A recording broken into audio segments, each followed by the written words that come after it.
everyone. Hello, hello. Um, Good afternoon. It is exactly noon, so good afternoon, at least where I'm at. I don't know what time it is where you're at. I am Trooper SJP, and this is the Academic Foxhole, the Saturday stream where we play a PS4 game, and at the moment it is the big and sprawling RPG Dragon Age Inquisition. I hope everyone is doing really well. Hello, everyone. At the moment, it doesn't look like anyone's in the chat room, according to my PS4 overlay, but I imagine you'll get here soon, and maybe you'll be watching this on YouTube. So, welcome, everyone. How are you all doing? What are we doing right now? Let's see. So, we are... We were sort of exploring the western reaches the last time we were playing, and we sort of rushed through a keep that we just got access to, and so we should go back there and really finish exploring it to make sure we get all of the parts of it, because I know we sort of rushed through that one a little bit the last time we played. So I think today we're going to try to finish up the western reaches and then, you know, do more stuff. I think it'll be good. But most importantly, hello whoever it is who's just joined us. Most importantly, I went and I did my logic puzzle grid last night to find out who is the Venatori spy, so we can send our forces to go and root out that person. It's the smuggler, according to my logic puzzle table goodness, which, by the way, I do quite a lot of. Let me see. What else do I want to tell you all? There was something I wanted to tell you. Oh, yeah, so I streamed on Thursday and we had audio problems, and it turns out the audio problems had to do with the fact that Game Show went from hello! The world, Krellin, the world is not saved yet. I am trying, but the world is so large and it is not saved, and that makes me so sad. But we are working on it. I was saying that what happened with my audio on Thursday was that Game Show upgraded from 3.7 to 3.8, and in the upgrade process, the audio got borked. So I'm going to have to recreate my Game Show files again to get the audio to work, which is irritating, but I will do that, you know, maybe today, something like that, or you know, I've got until Thursday, so it'll be all right. I hope you are doing well, Krellin. It was lovely, by the way, chatting with you about D&D, and I wanted to tell you, you are right, Gygax is the worst. Like, I know that people who are, like, super into Gygax, but, like, Arneson was there, too. That's all I'm saying. Hey, PH, how are you? It is good to see you. I don't actually see the actual emotes because, PS4, but I know what they are. It's the Sharky! Yay. How are you, PH? I hope you're doing well. Let's see what we have here. Measure Thel strength.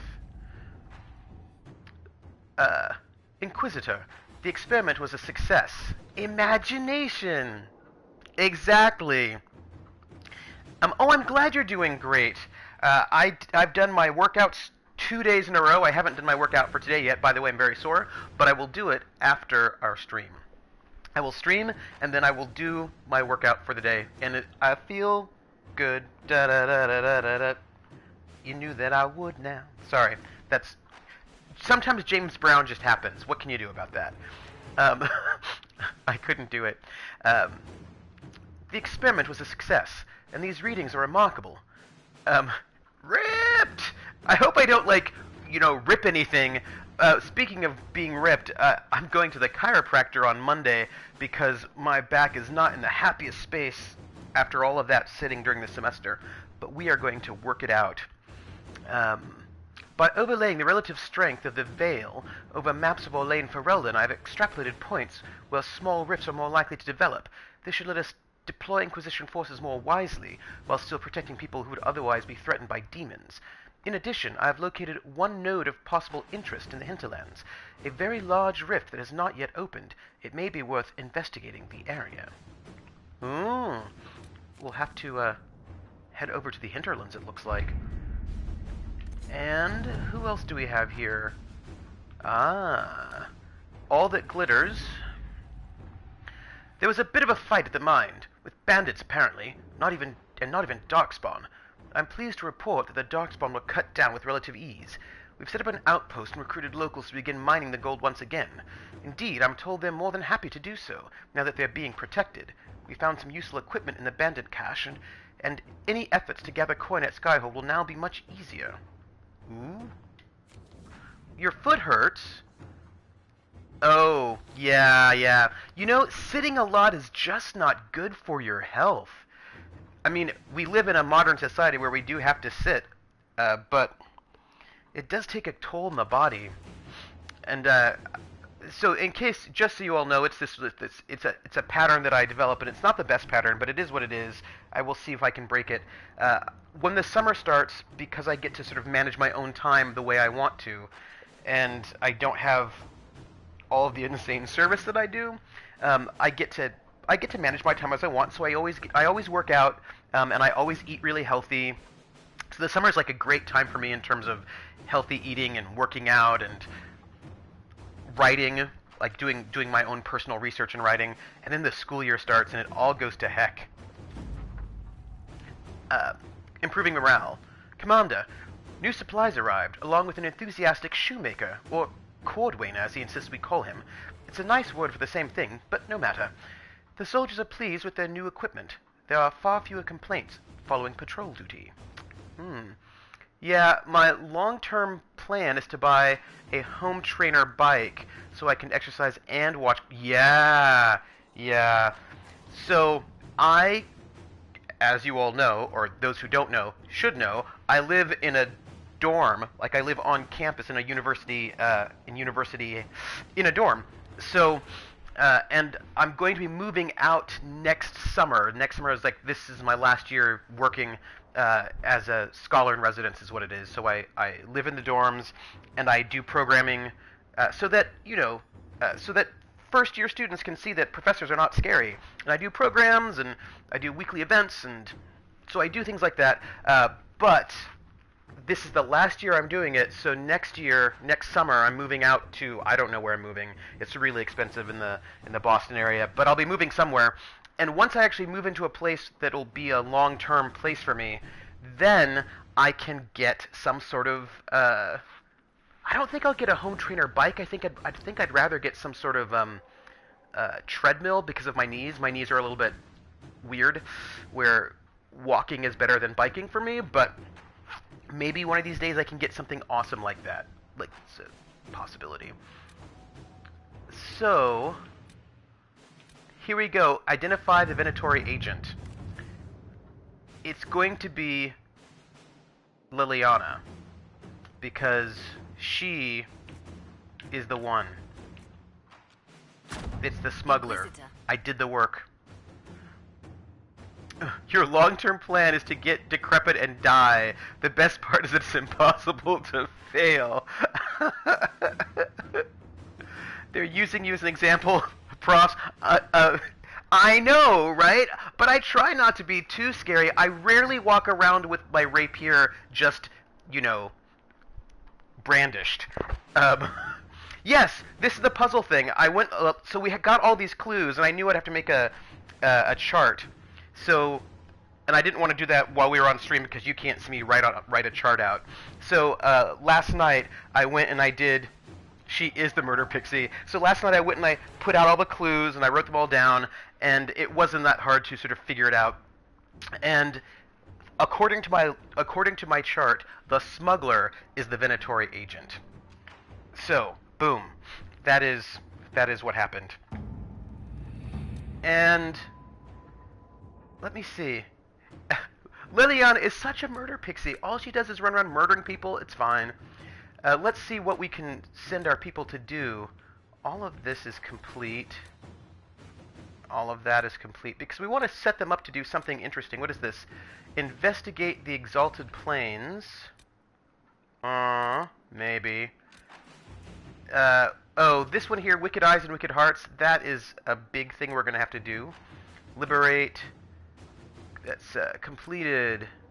Steven Universe had a literal murder pixie, and now I wonder if it's related. Well, I mean, one question is, are murder pixies all related to each other? This is a question I have. Make contact in the Emerald Graves. Resources. Oh, here lies the abyss. I don't like what they did with Liliana in the later DA titles. She wasn't such a hard ass in DA. Well, I imagine you mean Dragon Age Origins. I think that's true, but I imagine she also went through a lot of stuff, you know? I imagine she became more of a hard ass as time went on. Deal with the angry Varghasts. Find hissing waste. What is this? Translate the dragon text. That sounds great. Let's translate the dragon text. People change, and let's just note, she's been through some stuff, right? I mean, Blight, the death of her good friend, Justinia, explosions. I mean, a lot of stuff going on. Translate the dragon text. Who is this? Baron Maxwell von Serrant. Ambassador Montillier. Her backstory was already super dark and terrible. She was a hard-ass before she found the Maker. Oh, she was a hard-ass. But then, you know, she might have regressed, as it were.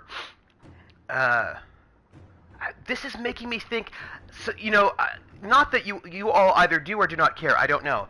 But this is making me think about Scanlan Shorthalt. She became more of what she was.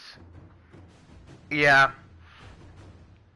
Can't be lawful all the time. I was just thinking about Scanlan Shorthalt from Critical Role. Somebody made a post about how they, because Scanlan has sort of, some spoilers? We see Scanlan again, and he is a bit, I don't know, in the hour or so that we saw him. Anyway, somebody complained that he wasn't the same Scanlan from before this whole ordeal happened. They wanted him to be like the happy, jokey, fun Scanlan, and I was like, oh, yeah, so many tears, right? I was like, oh, you think that Scanlan's going to be the happy, jokey Scanlan after all that has happened? I find that somewhat unlikely. But but people didn't want Scanlan to change. They wanted him to be the Scanlan that he was, and they were sad about that. I just find that, like, maybe the Scanlan that he was will emerge again in moments, but, that's all I'm saying. I have been considering your last letter, and as I do owe you a debt of gratitude for handling the Cumberland incident, I think I have found something that may solve your mystery. I have an acquaintance in Minrathus who has a brother in that circle's College of Antiquities. A few favors and he may be able to translate your ancient text, but I should warn you, they are likely to be costly favors. Still, this may be your most promising avenue. Yours sincerely, Baron Maxwell von Serrant. The party is so frosty to him, of course he isn't going to be happy. Well, yeah, right? I think all of this is fair. I think let's get these, the Scanlan he was a lie to begin with. Yeah, right? It was a front over his loneliness, which came out when he left. Oh, yeah, Krellin, that is totally true, right? This is, like, thank you, Krellin. The idea that, yeah, that old Scanlan was a front, exactly. His parting shots when he left all boiled down to "you never knew me, you're not my friend." Oh, yeah. Krellin's totally right on this. Let's see. Esteemed Ambassador Montillier, enclosed you will find the completed translation of your fascinating manuscript, which our scholars estimate to predate the First Blight. The dialect caused quite a stir in historical linguistics. The College of Antiquities would be most interested in further cooperation with Inquisition should you uncover more Tavine documents from the pre-Blight era. Cordially, Anaximander Vetri, Dean of Antiquities, Minrathus Circle. Would you like to gather your party and venture forth through Retrum Course now? No, not now. We'll do it a little bit later. But there, let us, we did that, but there is, what is this? Deal with angry Varghasts. What do we have here? Commander, The situation is improving here at Griffin Wing. Water source is secured and most things are under control. However, our activities in the desert have destroyed some Vargas nests, which has riled them up and desperate. Now they are attacking caravans on the main road, scavenging from our provisions. Makes it hard to get supplies in for the soldiers. Any advice? Advice is we send Cullen. Maker's Breath. I'll send some of our rangers to hunt and kill these pests. That'll keep the area clear. Inquisitor. It will. So we've got 2 agents out. Let's see, is there anything else? Western approach resources. Gather metals. Hissing waste resources. Here lies the abyss. That's in progress. What is this? Investigate the exalted plains. I think we don't... Do we have a... I don't know how much we have more in terms of... Make a contact in the Emerald Graves. Let's see if there's anything on this side. Because maybe... What is this? Gather coin. Not so exciting. Investigate the fraught SPAC basin. Got a little things to investigate, but... Let's just... What is this? Disaster in the deep roads. Let us just gather herbs. We want herbs. And... Let us begin. Oh, the RPG! I have not played Exalted. I know that that's the game that, at the moment, Strix and Tyler and Lauren and,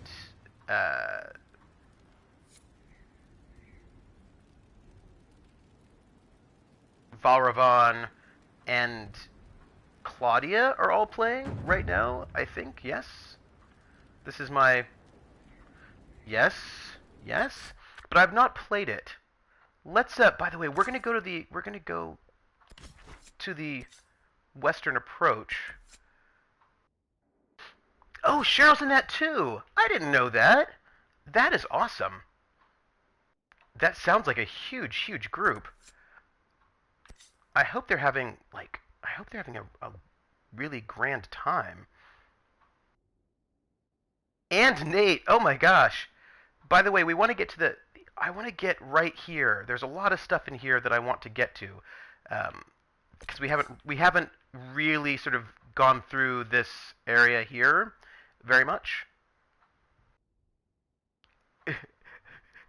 Nate is an honorary murder lady. See, that's important. I think it's important to have honorary murder ladies. Let's just jump here first, because there's only one thing to do, and we will do it. And we're going to have our regular party. I think after I haven't heard that Strix or Nate were part of the regular group.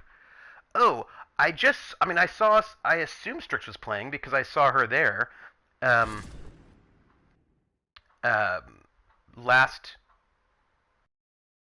Sunday, last week, she popped in before the game started, and I was like, oh, she is part of the game, right?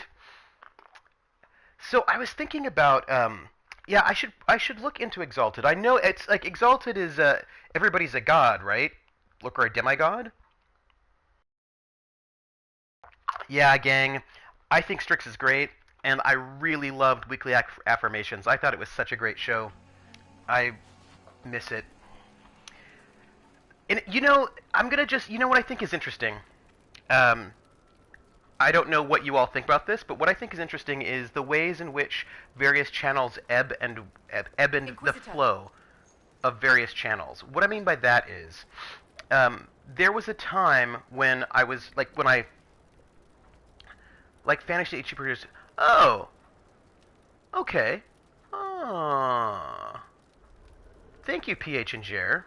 Oh, so what I say was, my first Twitch channel was Hyper RPG, which I found through, sorry, that's a lie. I'm sorry, I used the wrong words. My first Twitch channel was Geek and Sundry, which I found through following Felicia Day, right, from the Guild to the YouTube Geek and Sundry, and then they have the Twitch channel, and so then it was Geek and Sundry that I was watching, and I watched a couple of shows there, and then Hyper RPG came out, and Hyper RPG was the place that I was watching more shows. I was watching Weekly Affirmations and Corporate Sins, and I would catch some other things here or there, but now Geek and Sundry is adding more shows that I'm interested in, and I'm watching more shows there. I'm watching Foreververse, Critical Role, Talks Machina, and I'm going to start watching Vast, like at any time now. And Hyper RPG has fewer and fewer shows. Yeah. That was hilarious. The Guild was good. The Guild was a good show. I really appreciated it. Inquisitor.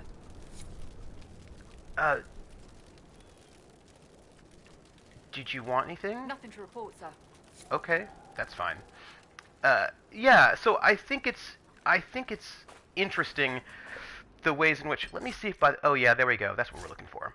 I think it's interesting the ways in which Hyper, which had a lot of the things that I was watching at one point in time, seems like in the near future it will have far fewer of the things that I will be watching. And I don't know what I'll be watching on Hyper. After more than 30 days, I have yet to observe the Abyssal High Dragon in...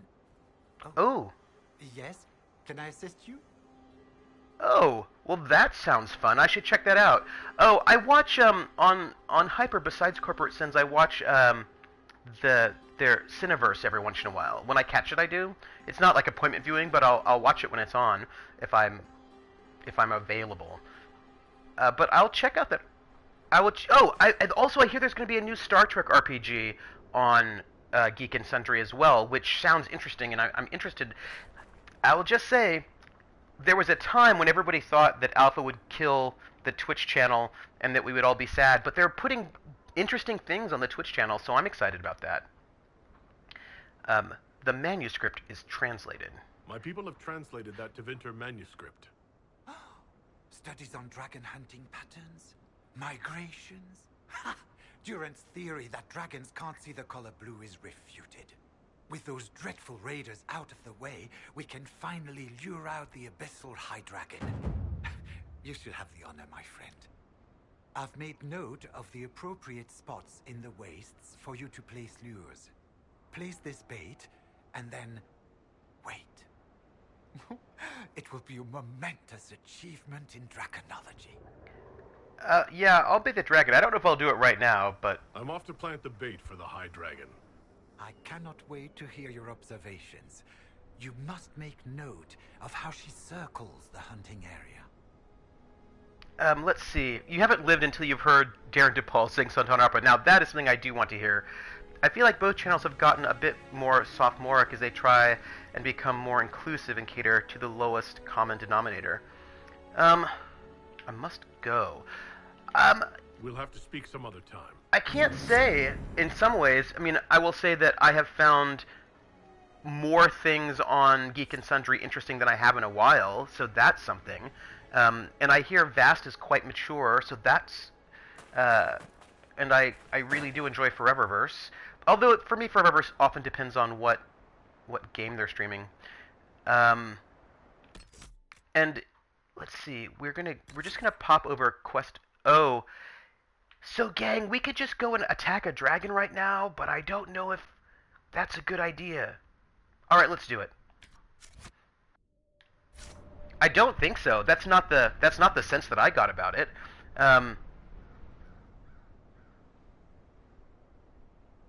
They ran a what you missed last week on Alpha thing during CR this week, and it makes me feel like maybe Alpha isn't doing well as I thought. Oh, I have nothing to do with Alpha. I'm not interested in encouraging lots of paywalls. I don't... the things I've read about Vast did not frame it as a comedy, so... that's not what I wanted. I wanted to save. Because I'm going to be looking at a dragon, so I should probably save.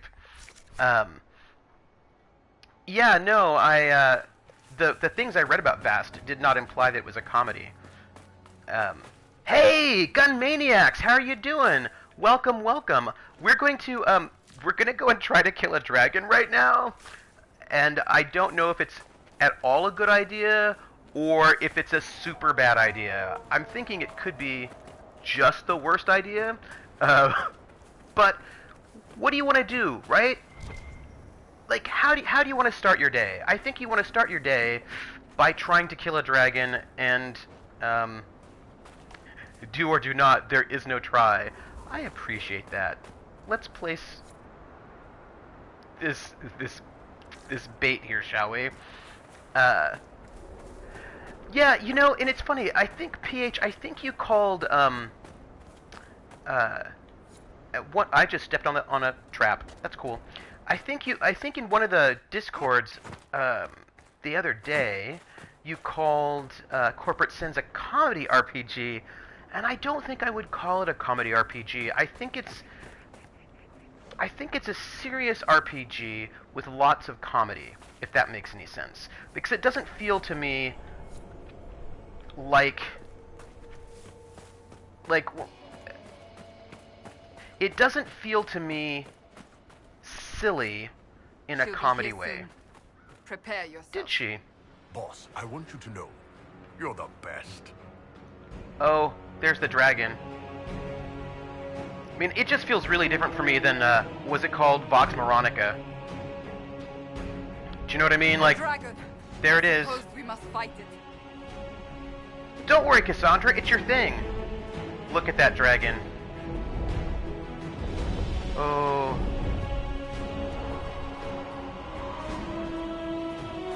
Wow. Hey, Dema, how are you? It is good to see you. There's a dragon. And, oh, hi. Yeah, that's PH, that's actually how I would, that's how I would interpret it, too. As, oh, ouch! Okay, well then.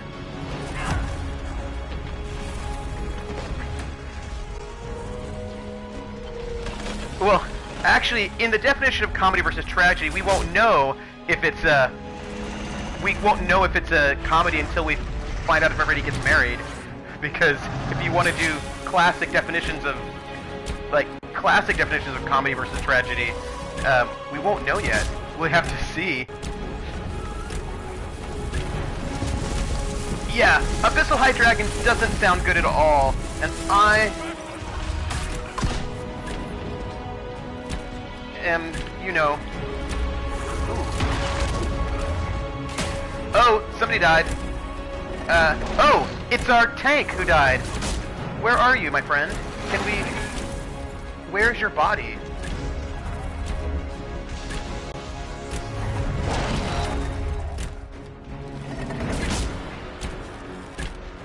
Yeah. Excuse me for one moment. My tank is down, and I don't know where she is. Where are you? I know! She just died! And, oh, what are you gonna... What did you find? Yeah, so... That's bad. Let's... put a potion on him, and let's put a potion on him. Oh, no rails. Alright, so where is Cassandra's body? I would like to, I have not ever played Destiny. Is it good? Is that her body over there? Sorry. I am trying to find... That does not look like her body. Oh. I think, you know, it's actually... Here's a thing that you probably do not care about at all, but I've been really interested in some of these terms, comedy. Do you think this is her body? Oh, look! That burning pile over there, that's her body. So, now that I know it, awkwardly, I'm gonna try to get over there and, wake her up, because our Abyssal Dragon is not really injured, is all I'm gonna say. So, let me try and... That's comedy! Alright, come on. Wake up! Cassandra! Wake up! Don't be dead! And let me move out of the way. And Cassandra... Okay, good. Whew! I have not played Destiny. Is Destiny good? Let's, by the way, send some Antivan fire at that dragon. Why don't we? And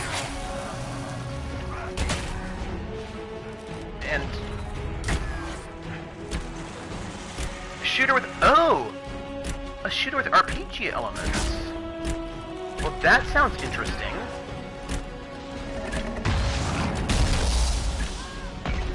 Huh. Ooh, oh, is it really? An Abyssal Dragon is immune to fire. Well, that's unfortunate.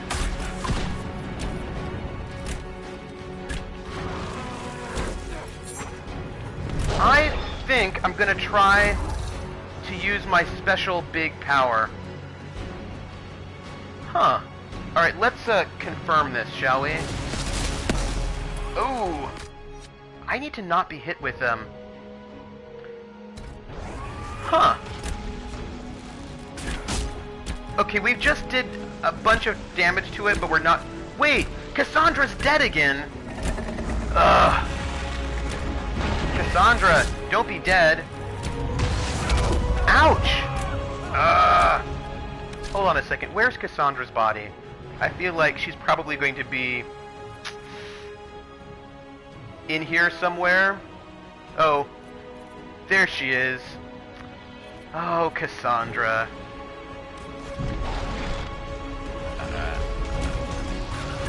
I'm gonna go and try to get my friend back from being unconscious. Oh, your tail's in the way. Okay, here we go. Wake up. Okay.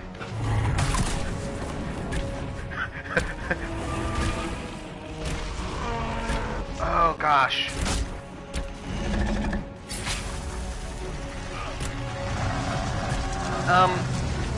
She's dead again! Oh gosh. Okay. Hold on. This is not going well for our team. Oh! Hello.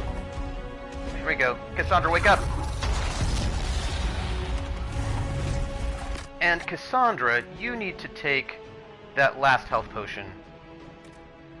Yeah, no, right? I'm just saying, this is like... Oh, hey, how you doing? Take the last health potion. And I... Not... Yeah. Oh, yeah, I'm thinking... Oh, ouch!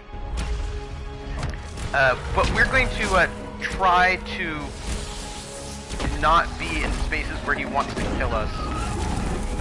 No, none of that.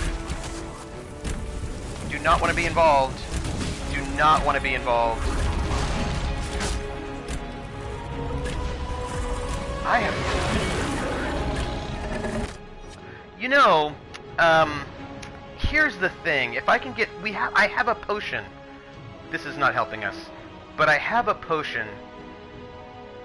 But getting it... I should be level 15. I do not think I'm level 15. I know! So, I don't think...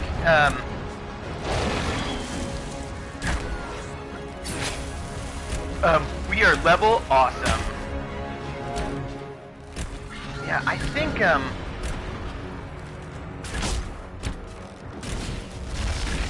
See, the thing is, we're all doing really poorly right now. That is not great. Hey, dragon.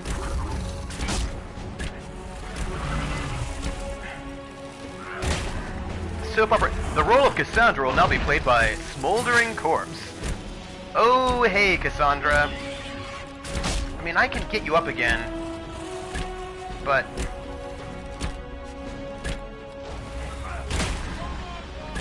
wrong location. You know, we got it half down. That's pretty impressive.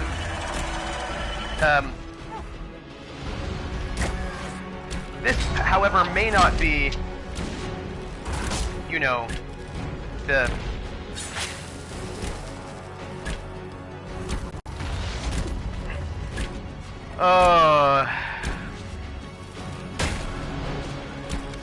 So where is Cassandra's body right now?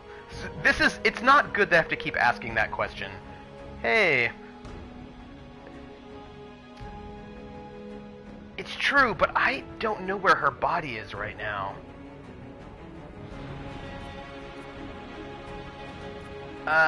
Cassandra, where is your body? Not there. I wish I knew where my friend was. There are a lot of bodies that don't belong to her.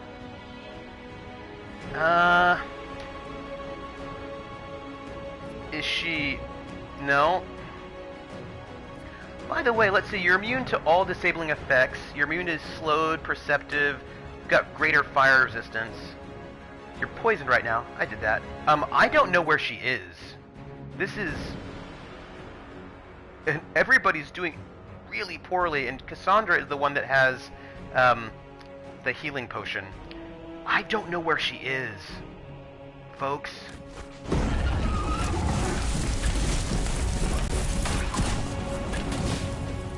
I don't know where her body is.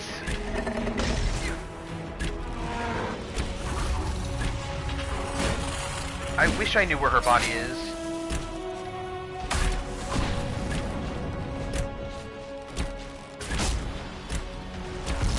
Ouch! Leave me alone! Oh, it does not want to leave me alone. We're in trouble. Where is Cassandra's body?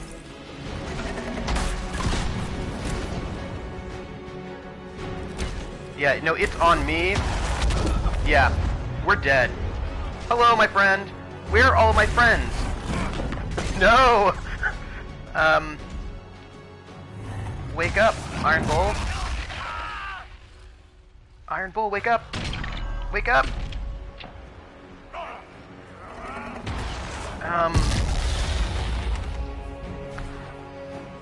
So, none of this is good. Person? No. Oh! Cassandra's up! That's great! But somebody is not up. Okay, here we go. Everybody's up. This is wonderful. But this dragon has got... You know what? Hold on a second. Cassandra, where are you right now? Alright, if we could get everybody close to Cassandra, we could get some healing on. I know. I know. Alright, so I'm gonna try to make my way to where Cassandra is. Pause. Get to Cassandra. Have her use her healing potion. And see how that works? Okay. Heal potion. Thank you. This dragon. Why is this our life?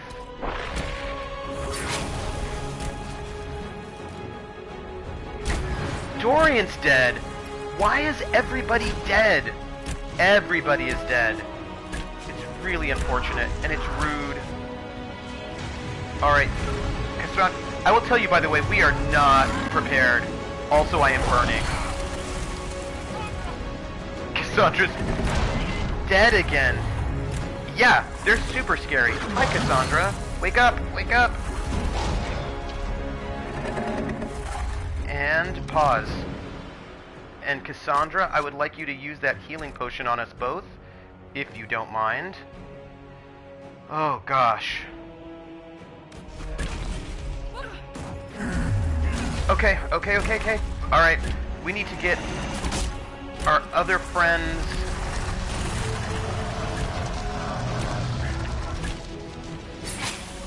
I need to find them, and,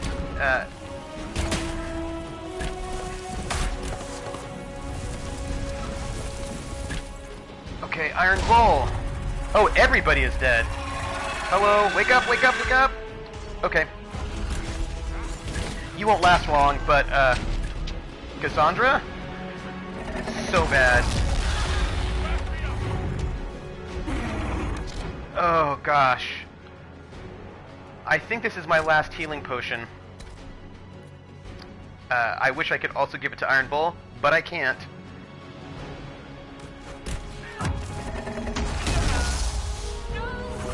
Oh, gosh! Just so you know all, this dragon has got all of the armor, all of the time, and, this fight is... Oh, hey! Doing a lot of damage, though, so that's kind of exciting. Oh. Ouch. So, gang, what did we learn? We learned that Gun Maniacs is correct, and we were not high enough level to take on that dragon. Death is only the beginning. So... Oh no, is the dragon here? No, we need to leave. We're going to go away. What's the best way to leave? Hold on. Quest map, where are we? Yeah, we're gonna go... This is what we learned. Cassandra is extremely flammable in a way that is rude. She needs to work on that. A dragon. I know, right? We must fight it. No, we do not need to fight it. We need to go somewhere else. Let's not fight it right now. Oh, gosh. Is the power button 100%? I hope we've all learned something, which is that we are not going to fight that dragon right now. Let's not fight the dragon at the moment. Great. Alright, folks, we're not going to fight the dragon right now. We are what? We are level... Oh, we're level 17, so apparently we should be able to fight this dragon all the time. But... I think I need something other than Antivan Fire. Let's, where are we? Let's go to our quest map. So apparently, you know, theoretically we should be able to do it.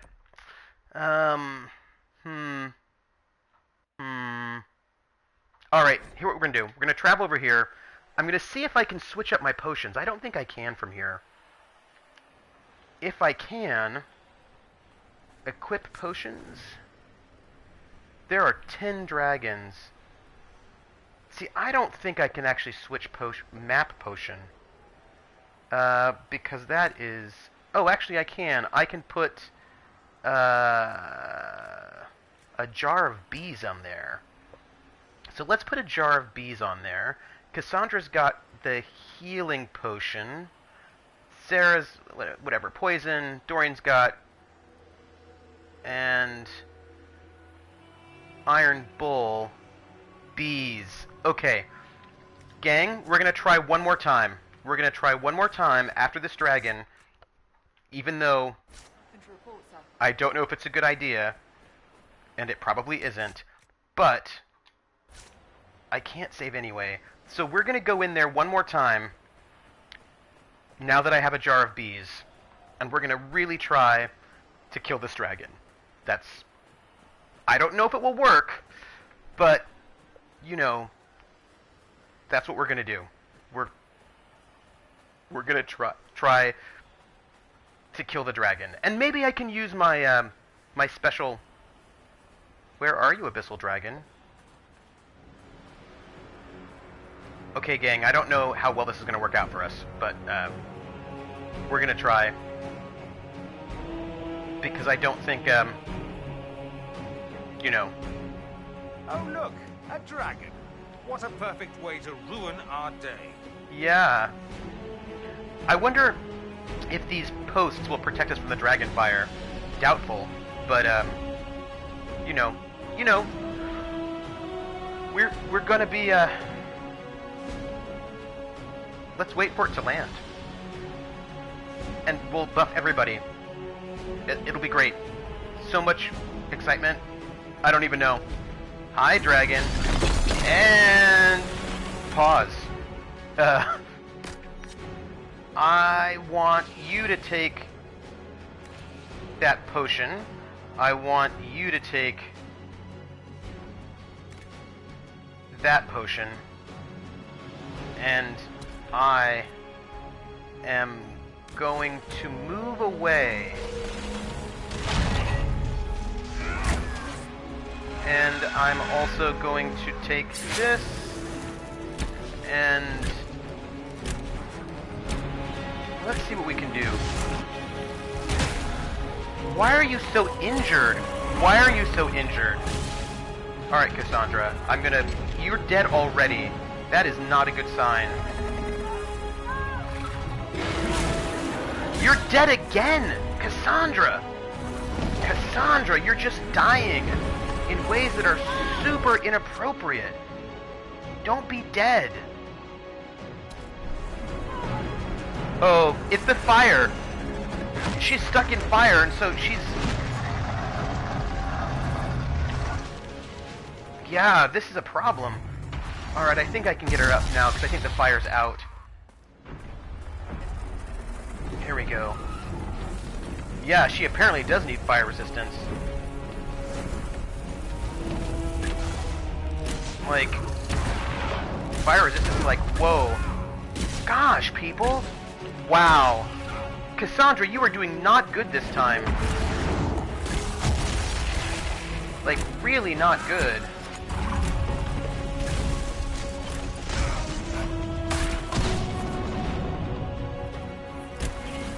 Like, it is like a whole bunch of not good. Let's, I don't know, we'll put this here, I suppose. And then I'm gonna put a jar of these on you as well. Yeah. Oh, nice. Jar of these.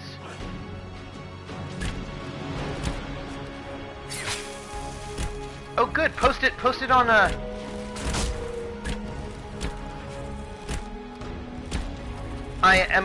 we are glad to have you back. If you want to know, we're fighting the dragon again. But alright, where's Cassandra's body? But Cassandra's been dying, like, in a bad way. Oh, good. Thank you. I'm really excited to see it. She's not been doing well, our Cassandra. And right now I'm trying to find where her body is so that... There she is. So that I can wake her up. Because nobody is doing well. Cassandra, wake up and don't be dead.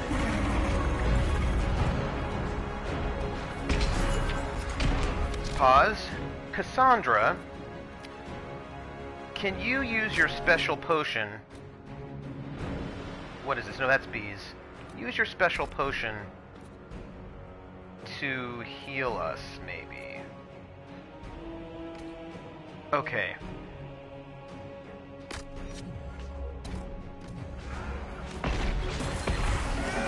Okay. So,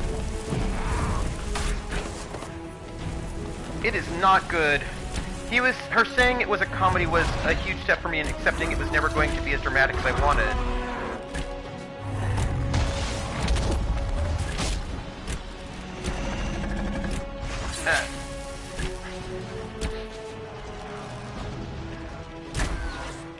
Well, what I think is interesting is that I mean, oh, this is I got distracted by being killed by a dragon a whole lot earlier. What I wanted to say was that something that has really I found really interesting is that a lot of my students see things in such black and white terms. It's either a comedy or it's a drama, and there's like very little in between. Stop. Can you take a healing... Oh, yeah, you should take a healing potion. And you should take your mighty offense potion again. And I cannot bring Cassandra back.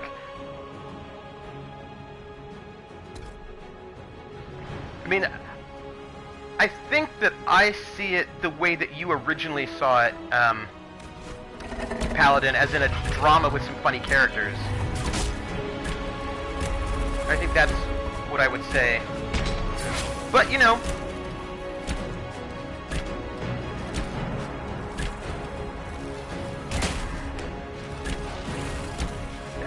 It makes me sad that I cannot bring Cassandra back. Oh, the it is, well, I will say that is how I experience. Huh.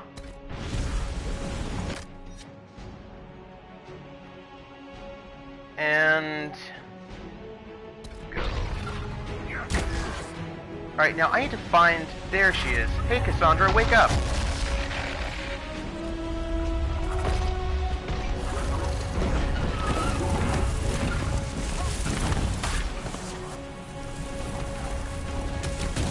I wish it would stop getting us close.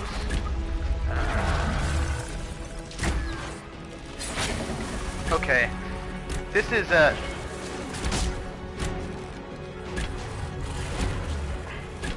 oh my goodness, this fight. Oh, you know what? Hold on a second.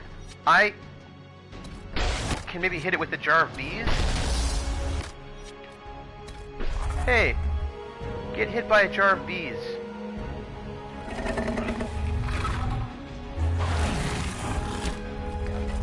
I mean, I also think that, for example, Mainframe is almost always dramatic rather than comedic.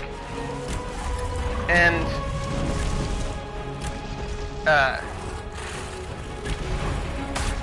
yeah.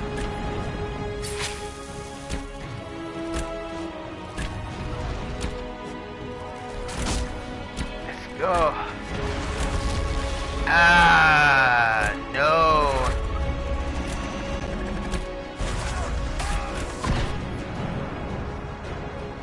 Oh, we died. I think we cannot kill this dragon at the moment. That is, those are my feelings. And I think we need to run away.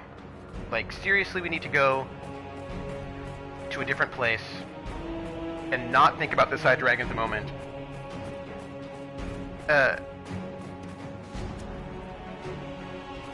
Today is a good day.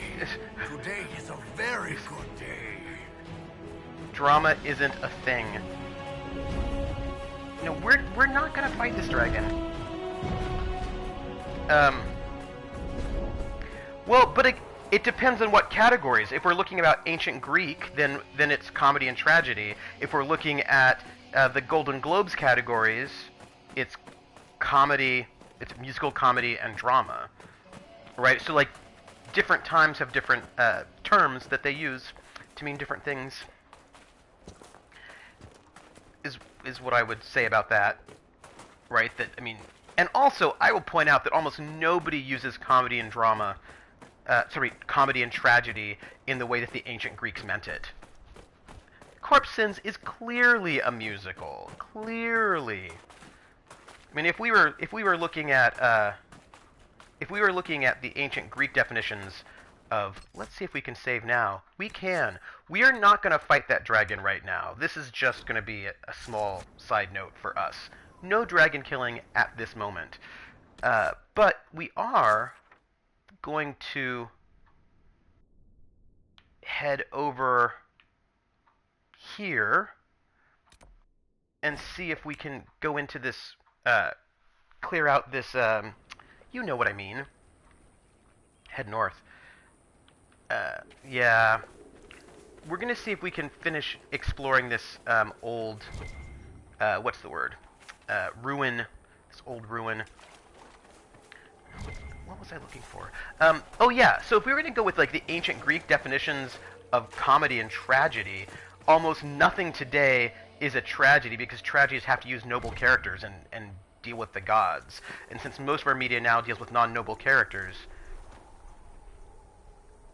Right, if you use comedy and tragedy that way, then we have almost no tragedies left. Like, almost not at all, because in order to be a tragedy, you have to be dealing with noble characters. And we don't have many media that do that nowadays. And by noble, I actually mean nobility and gods, right? That's what they're dealing with. And the minute you start dealing with non-nobles, like your everyday folks, then all of a sudden we're in comedy land. And if it doesn't end in a marriage, then it's not a comedy, right? I mean, no, it's not actually. That's actually not the ancient Greek definition of comedy and tragedy. In a comedy, people get married at the end, and in a tragedy, people die. But also, comedies deal with the average person, and tragedies deal with gods, demigods, and nobles.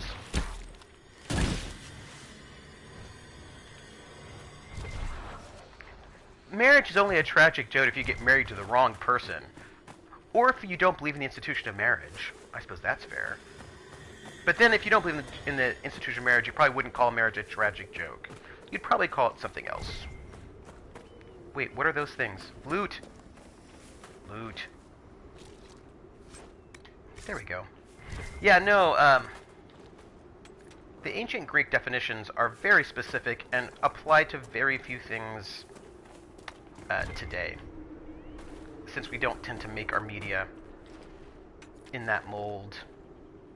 I see your winky face. No, but actually, I mean, I just mentioned this because there are people who don't believe in the institution of marriage at all, who think it's not a good institution. And then maybe for them it would be a tragic joke. But it might just actually... it may not be a joke. It might... yeah. Is that thing dead? Dead.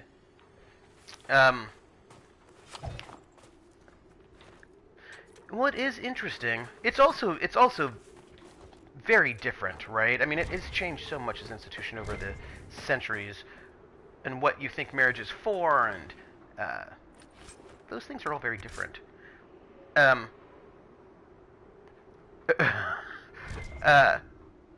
not sure. Oh, when it became supposedly an inexpressive love, that was in the 18th and 19th century. That's when people sort of tend to sort of place that sort of concept of marriage, basically with the rise of the middle classes, and end of feudalism. We've got to go through the other side. Quest map. Is marriage is just saying I want to be exclusive romantic partners in life. I plan on being that until death. That was not what it used to be. Not what it used to be at all. Let's go here. That will get us... we'll travel this way. It used to be about securing political alliances. Or... quest map, where are we? Alright, but so we have to head east. East. Eventually. Alright, well... Ice Bunny, how are you doing? It is good to see you. Inquisitor. Yes, exactly, right? Marriage is about property rights, and it's about political alliances. It's about a lot of things, but for most of history it was not about love. The idea that marriage would be about love is fairly modern of a concept.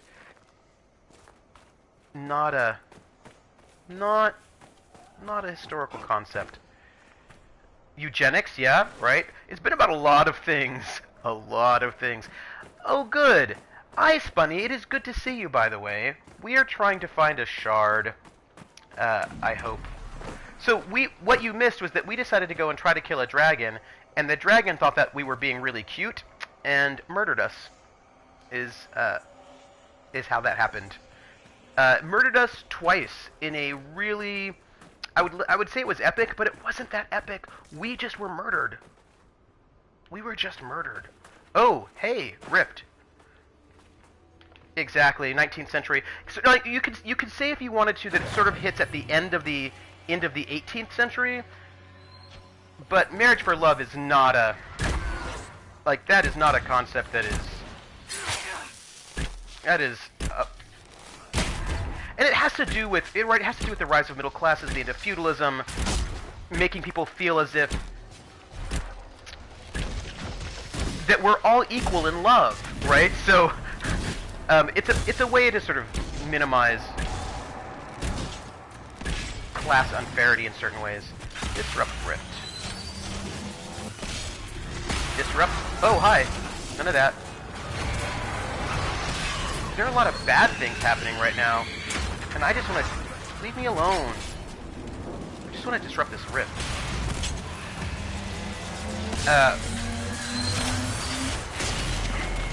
Yeah, probably.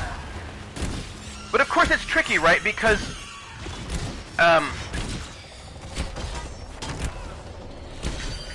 yeah, no, but of course the problem is you have to redo your armor, and then if you get yourself all fire, then we get a different dragon, then all of a sudden we can't deal with whatever that other thing is. It seems to be a problem. Yeah?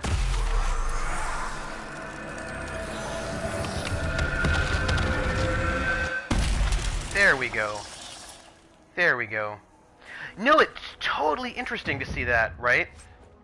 It is from the Biedermeier. Yep, when the romantic concept of Goethe became mainstream and the middle class got more political powers. Yep. This is exactly true. And of course, right, I mean, if you sort of think about a feudal mindset, of course people are not going to be equal, right? Because kings are ordained by God to be ruling things. But once you start getting a middle class, then we need to head this way. So it looks like we're going the right direction. But once you get, let's see, once we sort of get rid of feudalism and start having this sort of new class-based system, and it also wasn't all that equal, we needed to do something to sort of convince people that it was okay. It is a giant robot, and I'm like, hey, giant robot. Find our way over there. Oh, look, there's another rift over there saying hi. Here we go. Hi, everybody. There must be something here. Apparently there is something here. But what is it? Oh, Echo Back Fort. Hi, how you doing? I think what we're looking for is probably not... Oop. Maybe it's over here. You can see in specific novels where they actually demonize love. Oh, I totally see the giant robot. It makes me a little concerned. Also, I just see a giant over there. Gang, what is happening in this area? It's like all murder all the time. Like, it's all, like, there's so much murder. And by murder, I mean people are trying to murder me. Let's go kill that giant. Do you like how I just transitioned from complaining about people trying to murder me to then just murdering this giant that's standing around for no reason? I think it's fine. There was a... Let's, there we go. Let's do a little bit of killing. It's fine.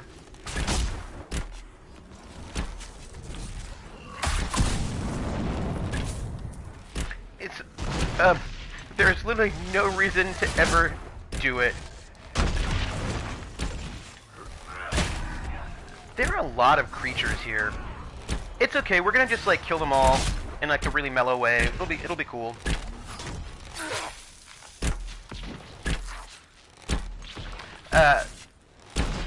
That's the black and white thinking we expect from you, Trooper.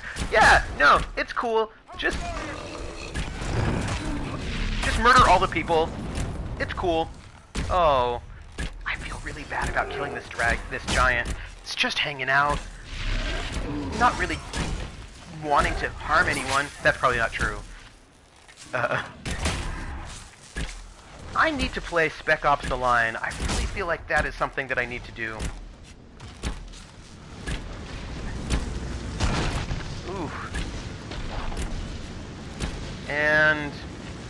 just murdered it. I will tell you all, I do feel a little bit weird. Hey, cool stuff.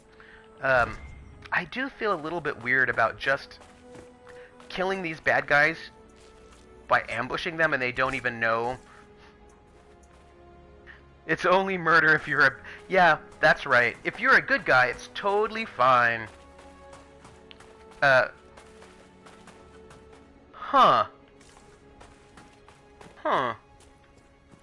Interesting.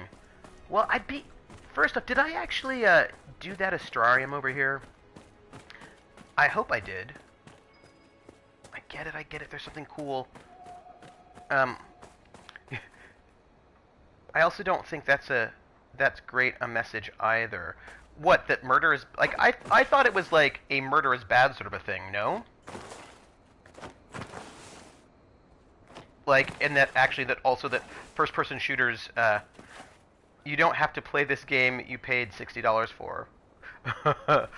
You know, I will tell you, I actually am not opposed to sort of weird arty messages. Hi, giant robots. In that vein. Hi, Astrarium. Hey, we didn't do this Astrarium before. Nice. But also, I'm not going to pay $60 for Spec Ops: The Line. I hear it's pretty short.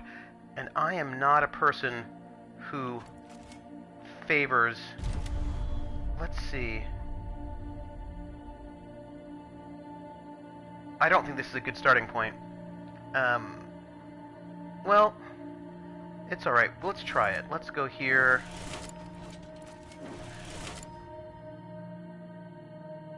Yeah, this was not a good choice. Well... I got tricked into buying Specs Ops: The Line because of the story is so great, but there's a part that's completely BS. Huh.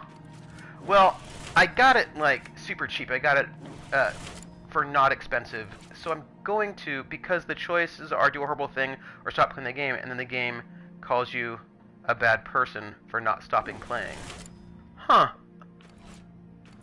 Well, that's interesting. Yeah, so, folks, this is a non-successful Astrarium right here. Yeah, restart. Let's try... So, here's the problem. The problem is, going from here up to here leaves you stuck, so you can't do that. What if we start... Alright, let's start from here and try going across. I think I've played a number of games that try to mess with you in these kinds of ways.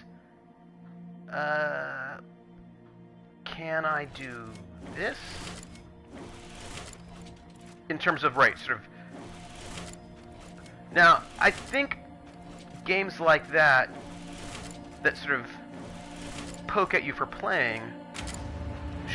There we go. Should probably not be $60, right? There we go. Constellation Saturnalis. Referred to as either Satina, after the moon, or as Saturnalia, after the holiday. In common parlance, the constellation Saturnalis has always been depicted by the celebrant, a seated man playing a lyre. It should be noted that, in ancient Tevinter, the constellation was known as Mortimalis, and was represented by a warrior holding aloft a head, usually that of an elf. The movement to officially rename it took hold in the Divine Age, and after 800 years, the original is all but forgotten. From a study of the Dosian astronomy by Sister Orn Petrachius. So, there's a cave here. We should go inside. Is killing Wi-Fi going to head out until it's fixed? Oh! Dema, we're going to miss you. I'm sorry that the Twitch app is being poopy. We will miss you, and I hope that you get to come back before the stream ends, because it is lovely having you here. Echo back fort. You know, I feel like there's stuff we haven't done. But that's fine. That's fine. Let's, Oh, there was something else. Wait. Computers are totally unreliable. Oh, hi. That's awesome. There's a bad guy just trying to murder us.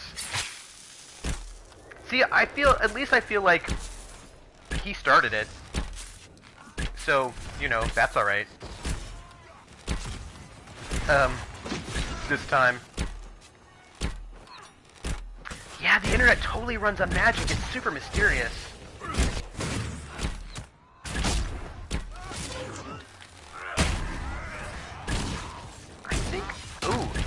I think we found that I was looking for, and we don't believe in magic, but we believe in love. So it doesn't work like it should. Aww. Also, it's a series of tubes. This is really true. The Venatori will not easily recover now. It should make our own hold on the region stronger. Okay, hey Cassandra, do you want to get up? Why is she dying right now? And love is so magical. I do have to say, she's been dying a lot recently, and that's weird. Well, the thing is, she's undead. She has magical undead powers, which is a little weird. See, this is what I'm really concerned about. I'm concerned that, like, accidentally... Here, let me just, I can't take this right now. Oh, no. Good, we're good. Like, it feels like I accidentally unequipped all of her gear. The last step. A fragment of an inscription remains on one of the stones. It reads, "Last step of civilization before the abyss! Wah, wah, wah, wah!" And that's what it reads. Let's just look... Cassandra is a computer. She runs on magic. Oh, I don't want that. I want inventory. Are you wearing stuff? I'm wearing stuff. He's wearing stuff. She's wearing stuff. Everybody's got stuff on. And decent stuff, too. Well, I don't even know, folks. I don't even know. Let's see what we have here. We do have something.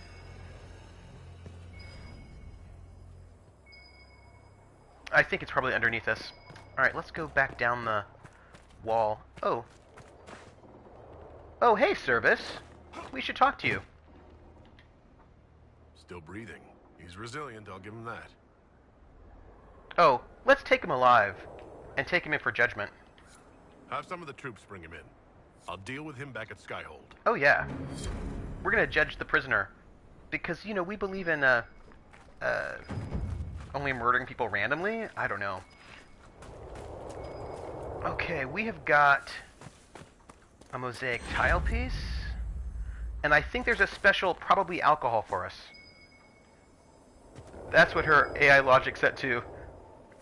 Her Perhaps AI it just logic. needs the magical touch.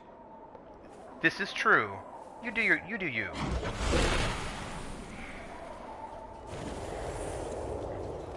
Nice. Sometimes I wonder what this veil fire's for. How the... Oh. Me? I'm awake. Because it's, Here we go. For me, it's noon. Well, it's 1:15.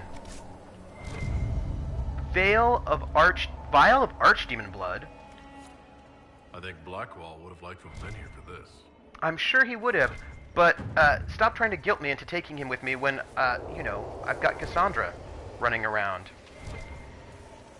Then I just got another on-call. Oh no! Crit Witch, tell me about your on-call. What kind of on-call are you dealing with? I'm interested. On-call for what? Yes. Crit Witch, this is true, you did. But yeah. You're accurate. Crit Witch is accurate. He was talking to me at, like, at an inappropriate time, and I should have been asleep. But, you know, I'm up, and after I play, I'm going to do a little bit of workout and be super responsible. I don't know how much more productive I will be, but, you know, it'll be okay. What else do we have going? Oh, well, we've got, so here's the thing I should probably tell you all. I don't drink coffee. So everyone's like, ah, the caffeine. Tech support. Alright. No. But see, the thing is, when people are on call, I think that's really interesting. Like, oh, what is that? What does that mean? And what are you on call for? And, you know, that's exciting to me. Oh, energy drinks do have caffeine. That's fair. And energy drinks are not bitter, so I actually can drink them. Although I don't tend to do the energy drinks unless it's, I don't know, dire. What's in here? Oh, hey, look. Let's examine this. We found a schematic for a frost rune.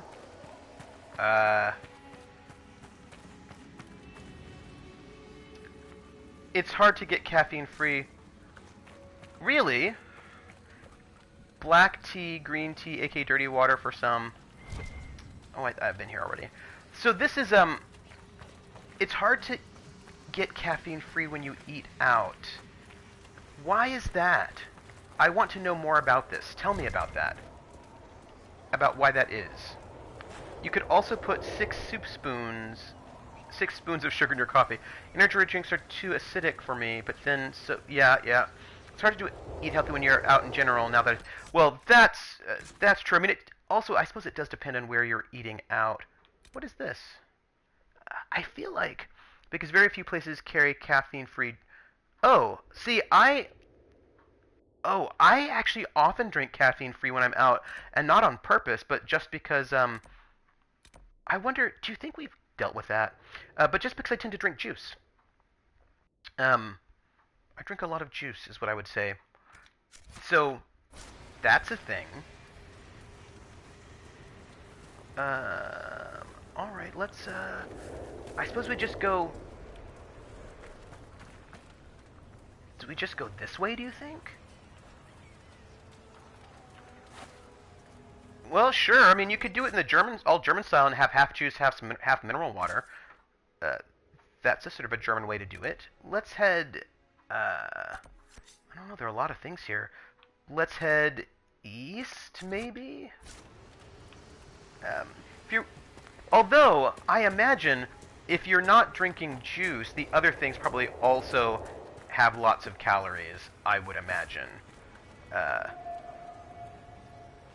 Yeah, right? Surely.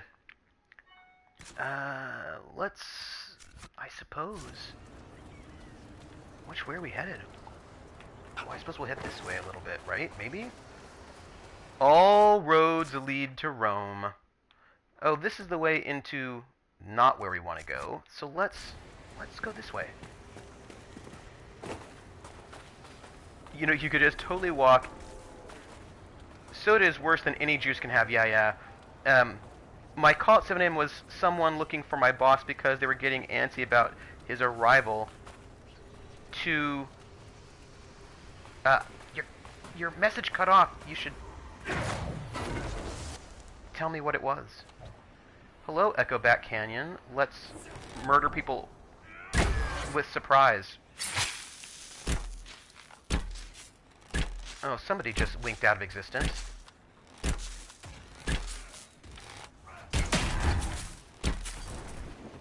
Wait. Out of my way! Out of my face!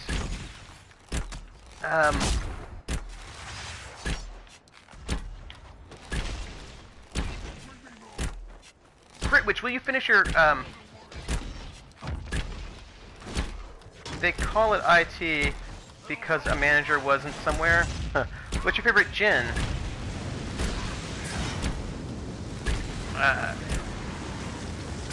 Like... last work is somewhere. Alright, I think we're good with them. Oh, I think we just killed some people in a good way. Oh! Last word is somewhere. Thank you. Thank you. There's absolutely no scientific evidence that diet soda is bad for you. Well, I mean, it's soda, so it's not good for you. It's to be something important this morning. I mean, it's not like, like, soda doesn't have any vitamins, like,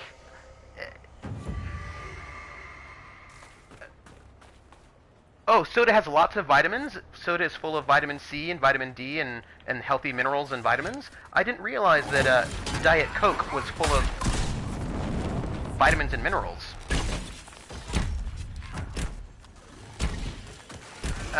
However, Costco's Kirkland brand is actually pretty good. I was not aware that that orange juice and Diet Coke were basically the same in terms of nutritional value. Oh, sorry, but Diet Coke is better than orange juice because it has fewer calories.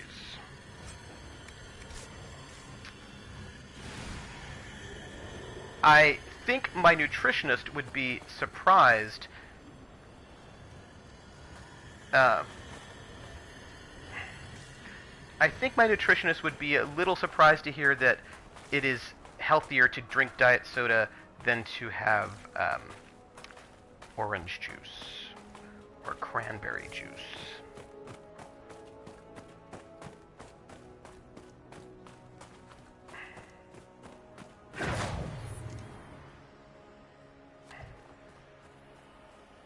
There, a rogue mage. You know, we're gonna kill some people. It'll be cool.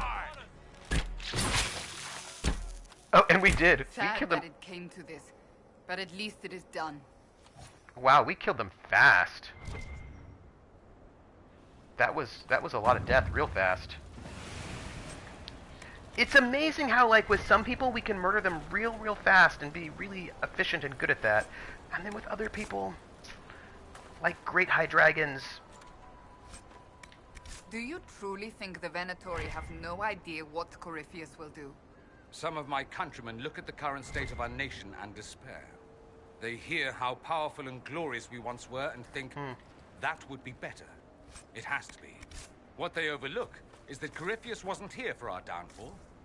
He has no idea it was unavoidable. Could he be convinced of the truth? You're asking me? I'll wager he believes he is the truth. The only thing we know, but sure. Let's see. Okay. It looks like there's a rift over here, which we should probably try to close if we can. It's to the west. Oh, let's save while we're here. Just while we're here, we'll do it. To the west. If you're not diabetic, you should not consume any diet. The sugar they use in a Diet Coke is in the EU allowed to make pigs fat, causes that. People are really invested in diet soda and the idea that having diet soda is super healthy. I'll let people have as much diet soda as they want. It's not any of my business what they want to do with their bodies. And if somebody says that diet soda is healthier than vegetable juice, hey, you know what I mean?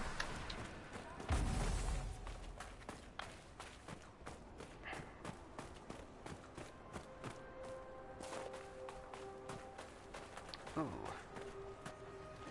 There we go.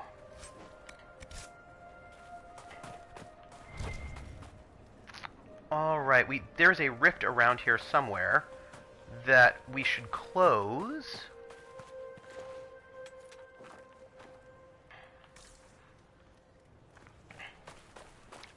And I think it's probably just around here.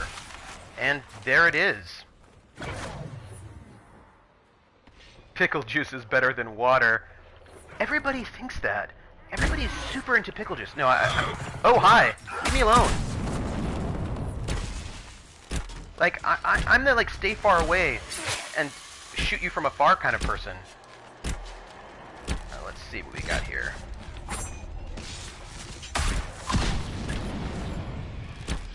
The European Union would not allow farmers to give it to the animals that needs to grow.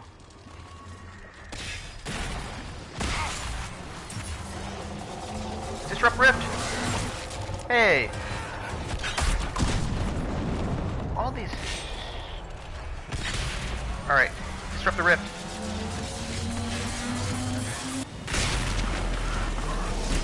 Americans are super invested in our high fructose corn syrup, artificial sweeteners, and diet sodas.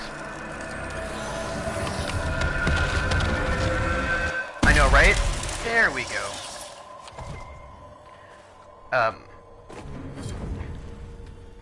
But if you don't want to drink juice because it's unhealthy, I imagine you can probably get caffeine-free diet soda. Here we go. I mean, if you're going to places that have diet soda, I imagine you could probably get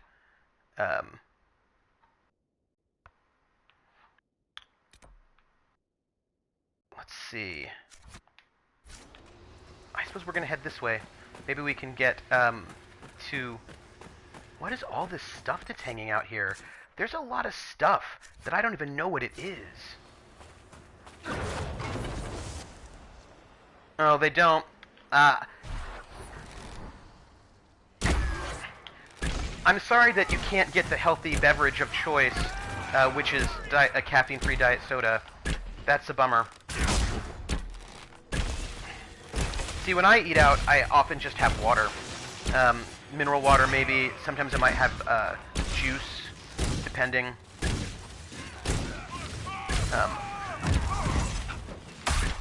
Ooh, ouch. I'm not too worried about the fact that juice has calories, because generally speaking, I'm under my caloric count at any given day with healthy food. So, you know what? Maybe if I come over here, there we go.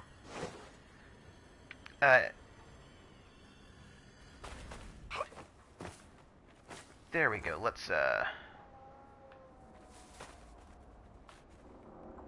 but you were I was just mentioning the caffeine free because you said that you were trying to be caffeine free. Caffeine, of course, is also quarry is addictive. But if you're cool with it, you know.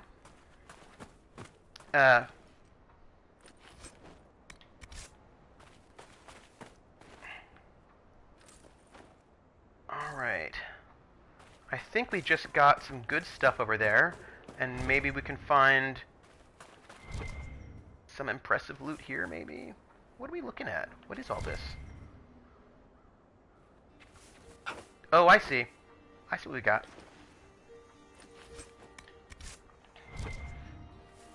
Here we go. We can look and find more shards. Oh, it looks like there are no shards. So I have a little bit of caffeine in the morning when I get breakfast, which is why I can't claim to avoid caffeine. I mean, I'm not actually invested in caffeine one way or the other. I don't tend to consume a lot of caffeine personally, not because I'm anti-caffeine, but because most caffeine comes in the form of bitter, and I'm a super taster, and I don't do bitter. But I'm not avoiding caffeine for moral reasons, or even for health reasons, really. I just don't tend to need it. Got off the soda train a long time ago. Almost can't have it as a mix now. Too sweet. Oh, interesting. Interesting. I don't tend to have soda in my house because I am a terrible shopper. I don't tend to go shopping enough. And when I do go shopping, I don't tend to hear the gates of Toth. And when I go shopping, I just don't tend to buy soda. If I have soda, it's usually because I'm out somewhere. So it's not like I have soda a lot. like there's been a huge unscientific litany of diet soda is bad for you. It makes you fat. Yes, and I know, Krillin, that you are clearly very invested in diet soda being healthy and good for you. And so we will not, at least I don't know what anyone else will do, but I will not even try to abuse you of the notion of the healthiness and nutritionness of diet soda. Yep, too many calories makes you fat. I suppose this is the way in to the gates of Toth. If your life position is that I weighed 250, the only thing that changed in my diet was changing to diet soda from regular soda.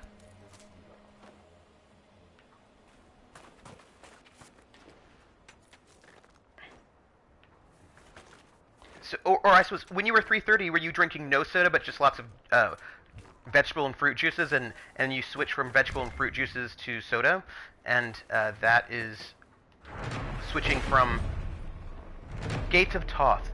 This gate is carved with the symbols of Toth, the old god of fire, Egyptian god of death. And studies have shown that people that drink diet soda have a small but significant decrease in calories.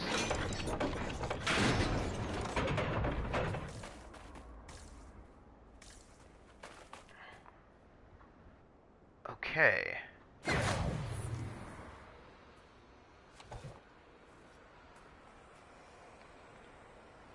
By the way, congratulations on your weight loss. That's great. Well, I mean, I mostly drink water myself, which is free.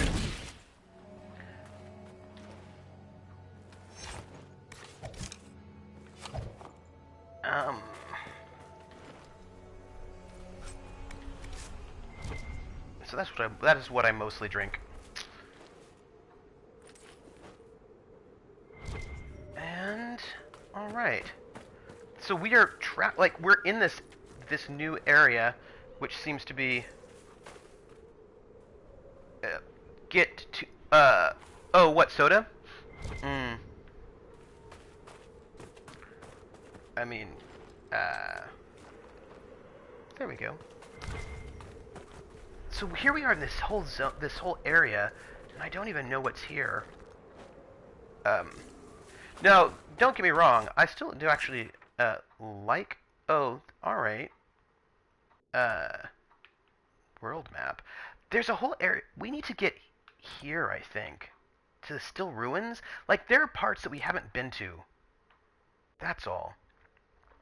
On the other hand, I turned 30 a few years ago. My metabolism told me to go screw myself. Metabolism.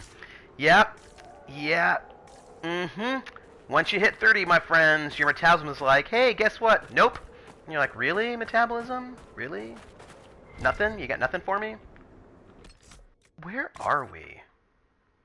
What is this? That's the world map. We don't want that. Let's keep going this way. I feel like there was this whole place we were at before that we didn't get into. That I feel like I wish I could relate to that metabolism thing, but mine has always been like that. I suppose we'll just keep heading this way. Because I feel like we can... No! See, there's a whole... What is this? Oh, Astrarium. Huh, a cave to explore.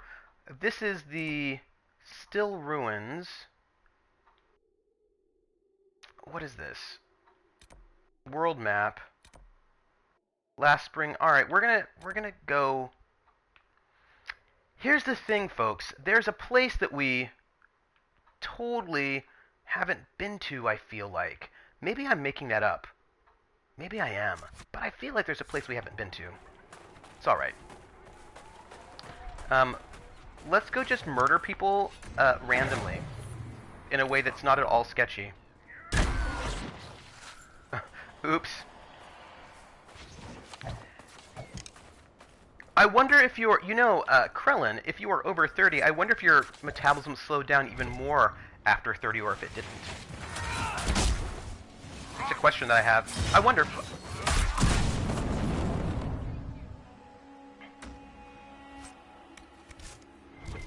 There's somebody after us. Right, so did your metabolism slow down even further after 30? Or did it not? Or was there no change between it? Like, was it... Oh, interesting.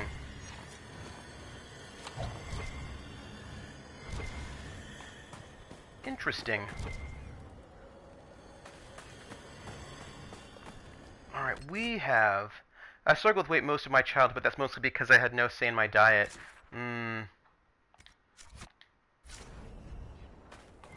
I was, I had, like, an insane metabolism growing up. It was very... I was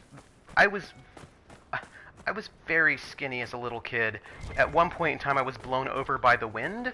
So, there was that. But that is not the case anymore. I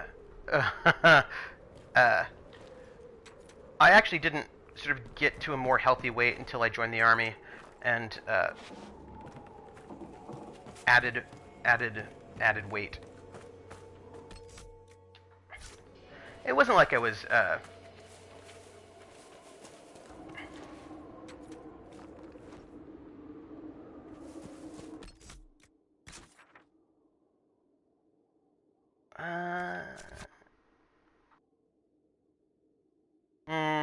I am so sorry about that. No, it may not be statistically effective at creating weight loss, but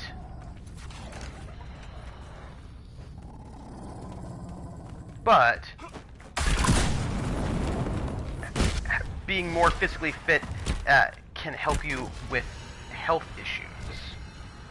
I don't even know where it is we're going right now. I'm a little like, what are we doing? Oh, huh. And also, exercising does burn calories, so then you can then eat more stuff if you like. No, this is true. I mean, you could exercise and be super healthy, but then eat more than you're burning off, and then still be fat. I mean, you can be fat and be super healthy. I mean, there are a lot of people who are... Although...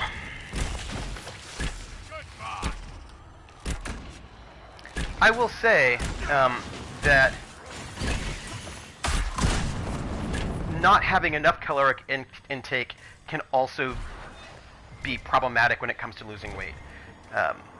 Because when you don't have enough calories, your body starts going into starvation mode and just starts hoarding fat. So, like, it's complicated. I mean, I tend to start losing weight once I increase my calories.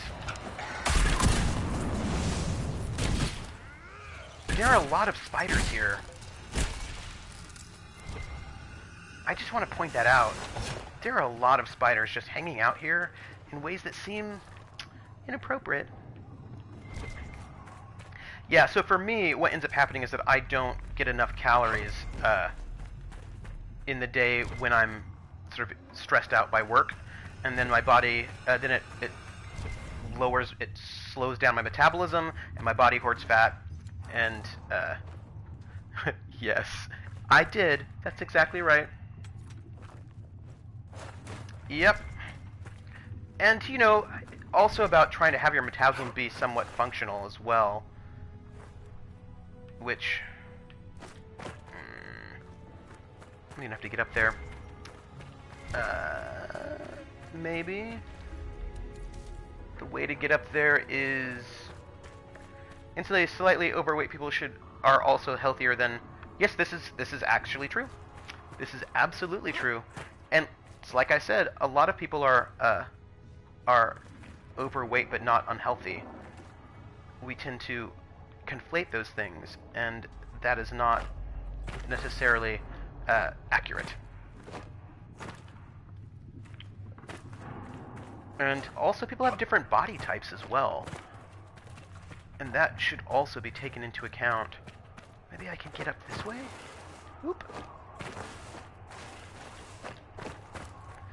And we often have, like, measures that are not great measures to figure out.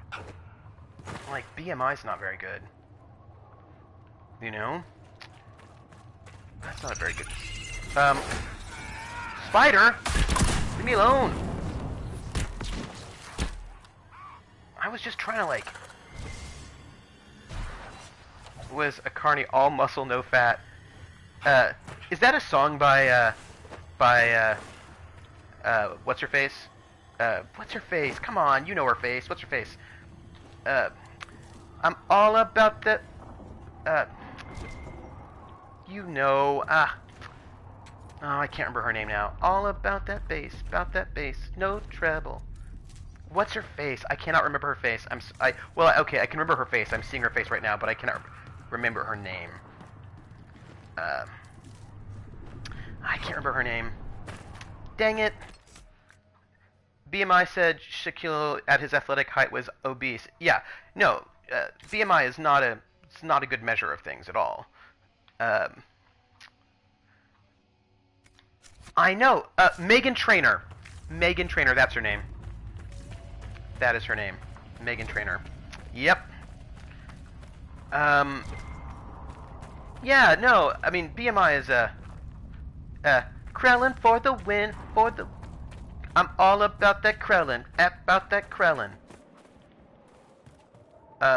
Okay, we're in canyons. Look, gang, we're just hanging out in this place, but I really feel like there is something we are missing. Like, I want to go there. Let's just go there. I didn't know we could just do that. We're just gonna go to the Still Ruins, because I really feel like we didn't fully explore this area. I mean, maybe that is not correct. Oh, wrong direction. The old calculation was height in centimeters minus 100. Well, okay, BMI works if you're a man between 5 and 5'6" and are not super muscular. I mean, that's the problem with BMI, that it doesn't take into account... like, if you're really muscular, then BMI is going to sort of rate you as obese, and that will, in an inaccurate way. I mean, they try, but it's not very good. In the army, we had to do tape tests, right? Because they, yeah, it's not a good system. It's not a good system. All right. See, I feel like we did not. Maybe we did actually. No, I think we did fully explore this area. What the heck? Where was that place that we were last time? Yeah, me too. Last time we were in some kind of cave and we didn't finish it. Like, we went through, but not the whole place. And there was still stuff in there for us to explore. I don't even know. Yeah, I usually I do sort of calipers or tape tests when I'm, so I can get body fat percentage when I'm wanting to. Because that's, I mean, BMI is not great. And just your weight is also not great. We have to get... Okay, see, PH knows exactly where I'm coming from. We have to get all of the stuff. I mean, look at our map. I feel like it's telling us that we've gotten all of the stuff, except for that dragon over there. They made me 1 centimeter shorter so I could have lost more kilos, but since I don't stress around with food, I do fine. Yeah. I really think... Yeah, you know, I gotta tell you. Ogier, I forgot to thank you for the Kirkland recommendation. Don't have a Costco membership, but I might have someone to get it for me. So tell me about Kirkland. I want to check out this. I think it's this place. We're going to travel to Cora Cavus. I think that's the place we didn't completely explore. kale, and kale is too sad a food for me. So I am a super taster, so kale is gross. I mean, I can eat kale if I pretend like I'm not eating it and try not to taste it, like chew it without tasting it, but that's not always easy to do. But it's better for me just to not eat kale. I tried, oh my gosh, not like, so, right, in case you care, I tried Swiss chard for the first time last year, and that was the grossest stuff I ever had, and I'm sure there are people who like it, but it was so bitter and so gross, I gagged. That was not a beverage. That was not a food substance for me. House brand of what? Of soda? I should, I used to have a Costco card. I should get another one. Okay, this is us, my friends. We did not fully investigate this area, right? Because there's this whole part of the map that we didn't do. All right, okay. We're gonna get all the stuff. Kale is only once a year food in a dish where the bitter is cooked to death. Alcohol. Oh, it's alcohol. Oh, yeah. We were here before. We killed some things. Yeah, killed some things. What is this? Grunkohl. Huh. If, I just like cabbage. Like, I'll just go and have my cabbage. Although, if you want to talk about coal, I love myself some Blaukraut. But of course, Blaukraut is not actually bitter. It can be made kind of sweet. So, for those of you who don't hang out in Germany, or I suppose Austria, oh, I like iceberg lettuce too. No, why? It's not weird. Iceberg lettuce is awesome, no matter what people say. People who say it's not awesome, they're not awesome. I love iceberg lettuce. Rotkohl. Blaukraut is so good. It is so good. For those of you who don't know what it is, it's red cabbage, like with a red wine vinegar, and also apples. It's like sauerkraut, but it's not sour. It's just delicious in all ways. It's so good. I haven't had Blaukraut in ages, and because it's I have not had okonomiyaki. Is it good? Oh. Yeah, no. Sauerkraut is also wonderful.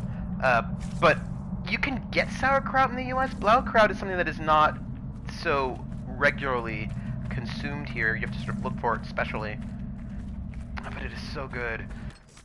So tell me about okonomiyaki. What is it? How does it work? And am I going to love it? Because I bet I will. These are all of my thoughts.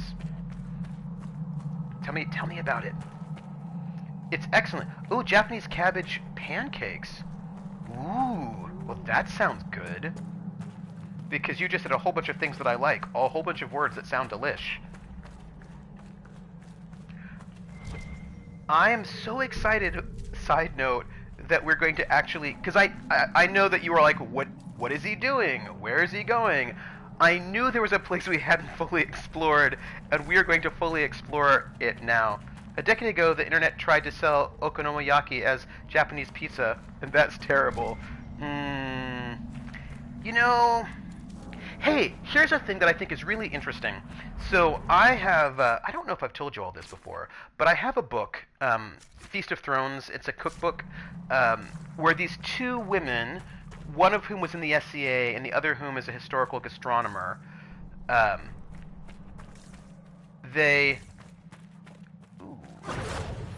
let's sort of deal with this. Anyway, these folks, they went through all of the Song of Ice and Fire books. And hey, to Huds, how are you? It is good to see you here. So they went through all of the Song of Ice and Fire books, and every time food was mentioned, which, by the way, happens quite a lot in those books, they went through medieval cookbooks and they found, basically the equivalent recipe from the medieval era, and then they put these books, right? So then they put all the recipes. They basically translated them for us so that we as modern people could make them, right? Like, they didn't use tablespoons and teaspoons, and also we have modern stoves. Flour, egg, water, and cabbage, and whatever toppings. Ooh, that sounds good. And so basically, they had this whole sort of medieval cookbook, but sort of updated based around the theme of the Game of Thrones. And I went and I had a feast with friends where we made all of this sort of food, made a table for my grill, assembled a grill, and then took a shower because it's 1,000,000 degrees in Georgia right now. Oh, that's so cool. And oh, Tahuds, I heard that you got injured. I am so sorry about that. I hope you're doing better. I hope you're, like, you know, healing and not suffering greatly, because that's a little bit worrisome.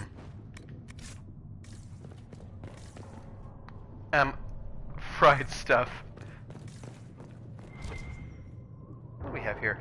Oh, so one of the things that was really interesting, though, about, ooh, I get to read something. Hold on. A blood-spattered note. The giants are half feral. There's no room for a weak hand. One is enough to move debris during excavation, but keep it under control. We don't need a whole building coming down. So they were using the giant as a beast of burden.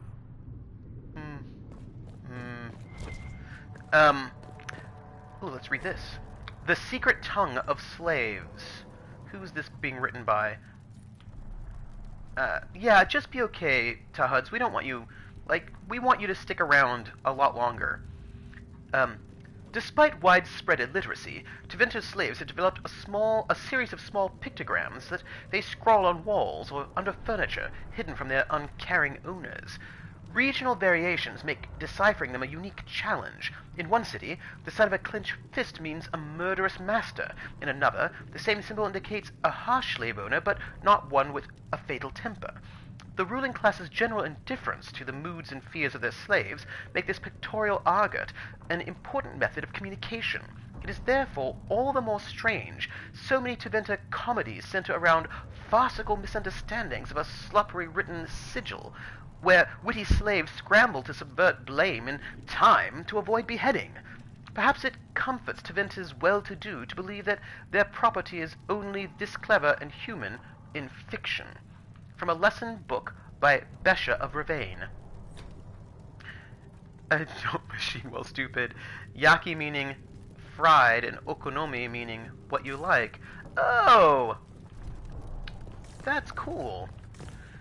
That makes Japanese sound a lot like German, where you just add words together that you like. I'm so glad. This has been bothering me ever since the last game that we were not able to finish. Loot? Ancient penal bracelet. Laird's slave band. I wonder if there's anything interesting. To be fair, a lot of that's true. That's true, they do. That is fair. English sort of works that way. We can loot this body. Ancient penal bracelet. Hey, Teventer, with all your slavery. Awesome times, my friends. In Dutch, we call a rhino a Noshorn. Yes. It is basically the same in German as well. And in German, a skunk is a Stinktier, which is like a smelly animal. Oh, yeah. Is it really good at it, though? Maybe it should be an awesome collider. I am so excited that we actually were able to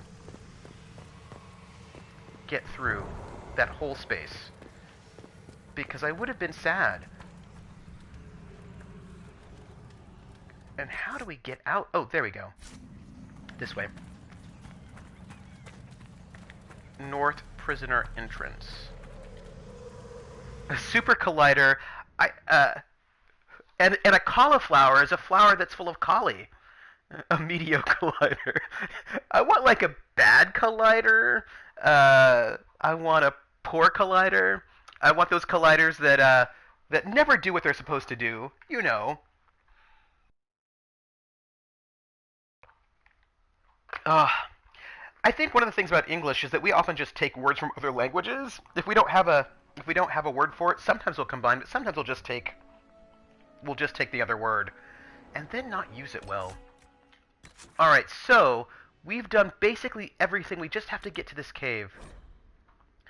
My uncle behind the wheel is a super collider.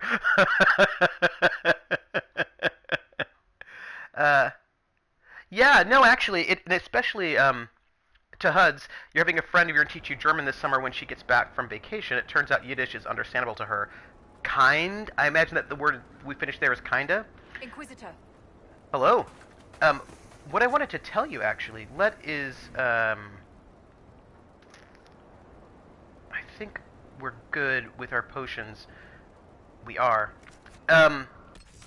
It also depends on which German, right? So I was in Bavaria, and I was in Swabia, and that part, southern Germany, it is like the Yiddish is the dialect is closer to Yiddish.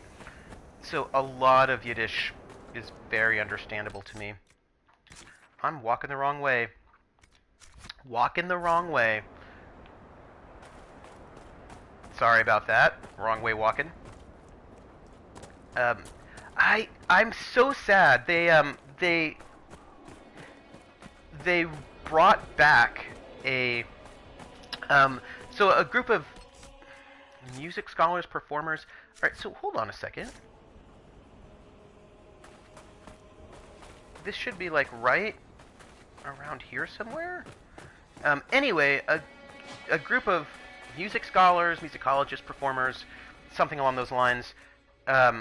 Quest map, where is it? The Astarian petals have revealed a cave. Explore this cave. Well, I am interrupting myself with caves. Sorry about that.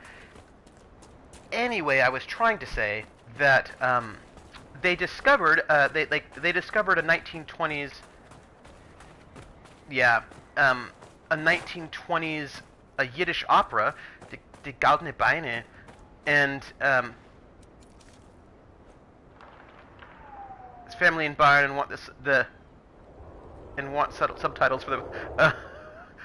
Wait a minute, are you saying that Bayern is the worst German? And it's sure, random song words, you bet. Throw some in. Wait, hold on a second. I want to know if somebody's talking smack about Bavarian. Ja, das geht doch gar nicht. Bayerisch ist einfach total geil. Es ist der beste von allen Deutschen. So, weil, muss ich sagen, Bayern ist, also, as my German friends would say, it's nice to be a Price, but it's higher to be a Bayer. Bavaria is where I lived when I was in Germany, and that is where I learned German. So I will not talk any smack about Bavarian, which is awesome. So there is a cave around here somewhere that I hope we can find. I do indeed know what I'm saying when I say guile. That is what people in Bavaria use to mean cool, even though it means horny. But they use the word horny to mean cool. Come on, cave. Where is it? You know, slang is interesting.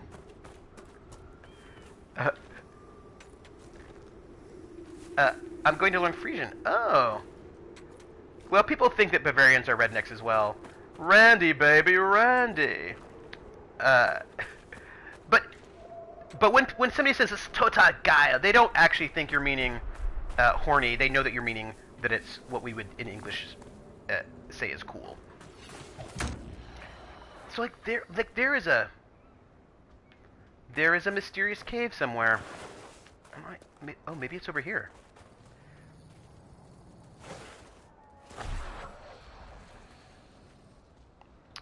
Finish.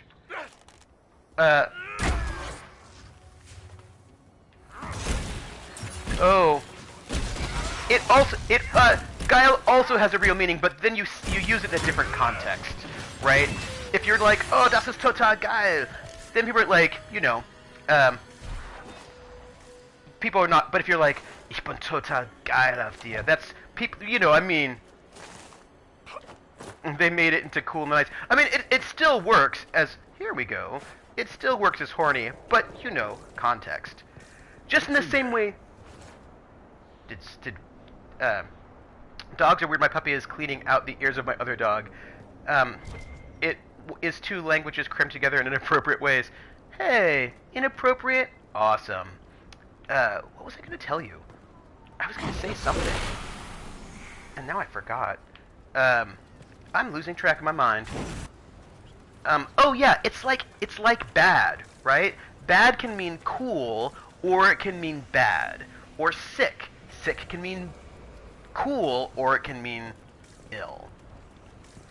Or ill, actually, can mean cool, or it can mean not well. The real meaning is a plant that grows much too fast, or something like that. I remember it was a bad word. Okay, I know I need to. By the way, I need to ask. I know I need to just look this up in the Urban Dictionary. But what does TFW stand for? Again, please, if you don't mind. Because I was like, wait, I looked it up once and then I forgot. I always forget what it means. Oh, that feeling when. That feeling when. Ah. Is that a... Ooh, let's activate. Is that a good feeling or a bad feeling when your medium mech is faster than your light mech? Okay. So I think we did some goodness in here, I think. Oh, it's bad. Light mechs are supposed to be faster, Urbies are trash. Well, but the thing is, maybe, like, I don't know if you're feeling sad about your light mech, if you're feeling so happy that you're, because it could have been, right, you could have been saying, oh, my medium mech is super, super fast, and it's like, I was able to speed it up, and now it's so hardcore and awesome. You could have meant that. They just need to hide a lot. Gang, I want to point out for the record that I believe we have almost, I think we've basically cleared the western approach except for that dragon, which, is a bit of a problem. But let's check. Journal. Where is the western approach? There it is. Hey, Artie Snack! Everything is going really well for me. So yeah, actually, we have done everything the western approach except for that abyssal dragon, which we're not gonna, we're gonna think about that a little bit later. It's what we're gonna do, because that's not great. But what do we have? We have, Here Lies the Abyss and the Wicked Hearts. Also, they're meant to be used in numbers, not in the four... Oh, yeah, right? I mean, I think that this is, there are a lot of Inner Circle. There are a lot of games, a lot of sort of troops where you want to have them massing. What was I doing? Memories of the Grey. I can return these artifacts to him. That's fine. We need to go the Exalted Plains of the Emerald Graves. Urbies are kobolds. Guilty Pleasures. Alright, so we've got things we can do. We need to kill some Minotauri. Find the spirit. We should go to the... Oh, we should find that, powerful rift in the hinterlands. We could do that.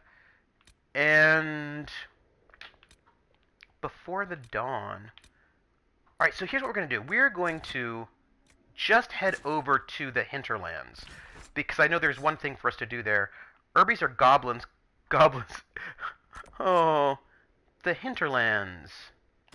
We're going to go to the hinterlands because there's a powerful rift there, and I believe there is also a circle tome for us, and we'll just wrap that up. I think that'll be fast and easy.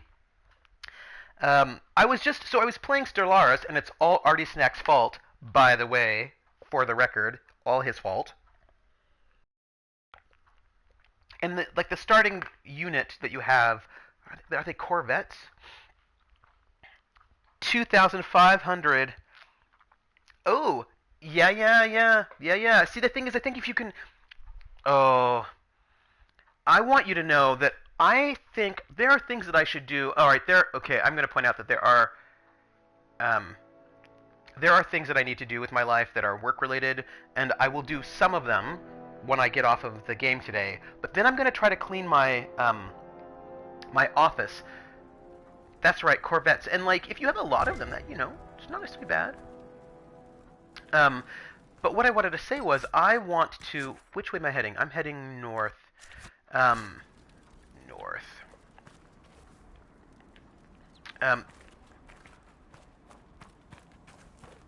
What was I going to tell you? Hello, Requisitions Officer. Inquisitor. Hello. This is not the way out. Because they dodge everything. Oh.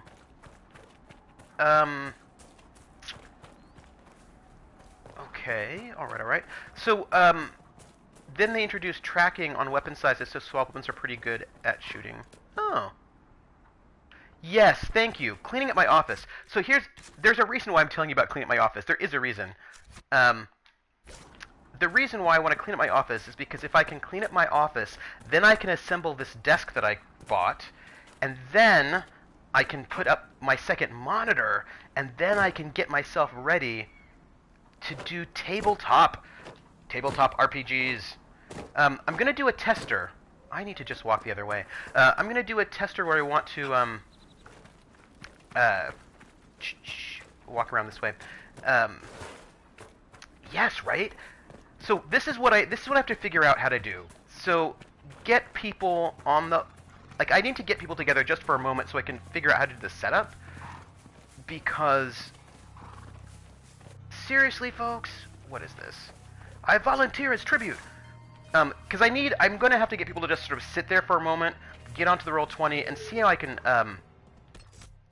Okay, hold on a second. This is not going to be the way to do it. We're going to go this way here instead. Is to figure out how to sort of put people's faces in the overlay, right? Because, you know, when you look at a lot of... and then I need to head west. If you look at a lot of the online Twitch streamers who are using Roll20, they have two different views. They'll have one view that is just the faces, and then one view that is sort of the game map world. And I'm sure they're doing that with screen capture in some way. And so I'm trying to figure out... So I need to sort of like just do one moment where we get people together. We're all on Roll20 at the same time so I can figure out how to do it. Yeah, right? So... Oh, good. Like, so the first thing I want to do is just get people to sit there so I can figure out how to actually set up everything. And that'll involve, I suppose, weird screen capture things and moving things around is what I imagine. And then I want to try to work out, you know, getting people to move when you use it to do... But it has built-in cameras. Right? Like, it has a whole built-in... You think they use Skype for the video? Really? Huh. Well, where am I? So these are things I'm going to have to try out, right? Like, if people are if Skype is better to use, Are they really, really bad? And then if they're really bad... See, but... Huh. Hi, Recruit Nice Bullet. work taking care of the bandits. Corporate Vale will want to hear the good news. Oh, thanks. But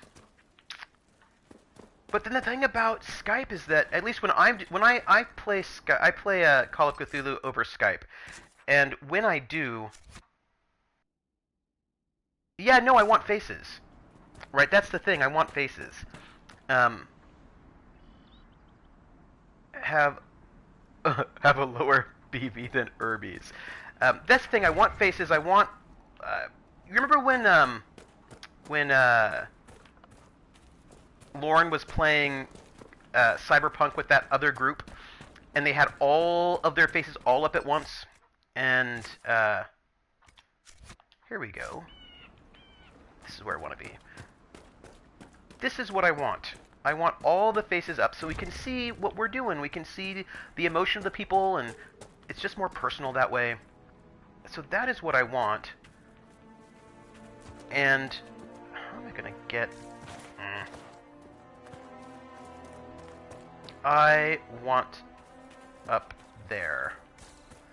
And when I play Call of Cthulhu using Skype, you don't actually get...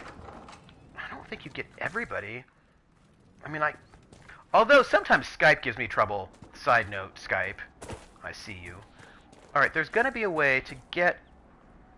Has the Twitch desktop app implemented video yet? No. No. Not that I'm aware of. I don't think so. So, what I'm hearing all of you say is that the people who are running these games tend to use Skype as their video platform, rather than Roll20's built-in video platform. If that is the case, I will try both, right? I mean, I will try both to see... I played Roll20 once as a player, and in that game, we used the Roll20 video, and it was fine. But, again, that may not be... Okay, look at this. There's a thing, and I think it's up there.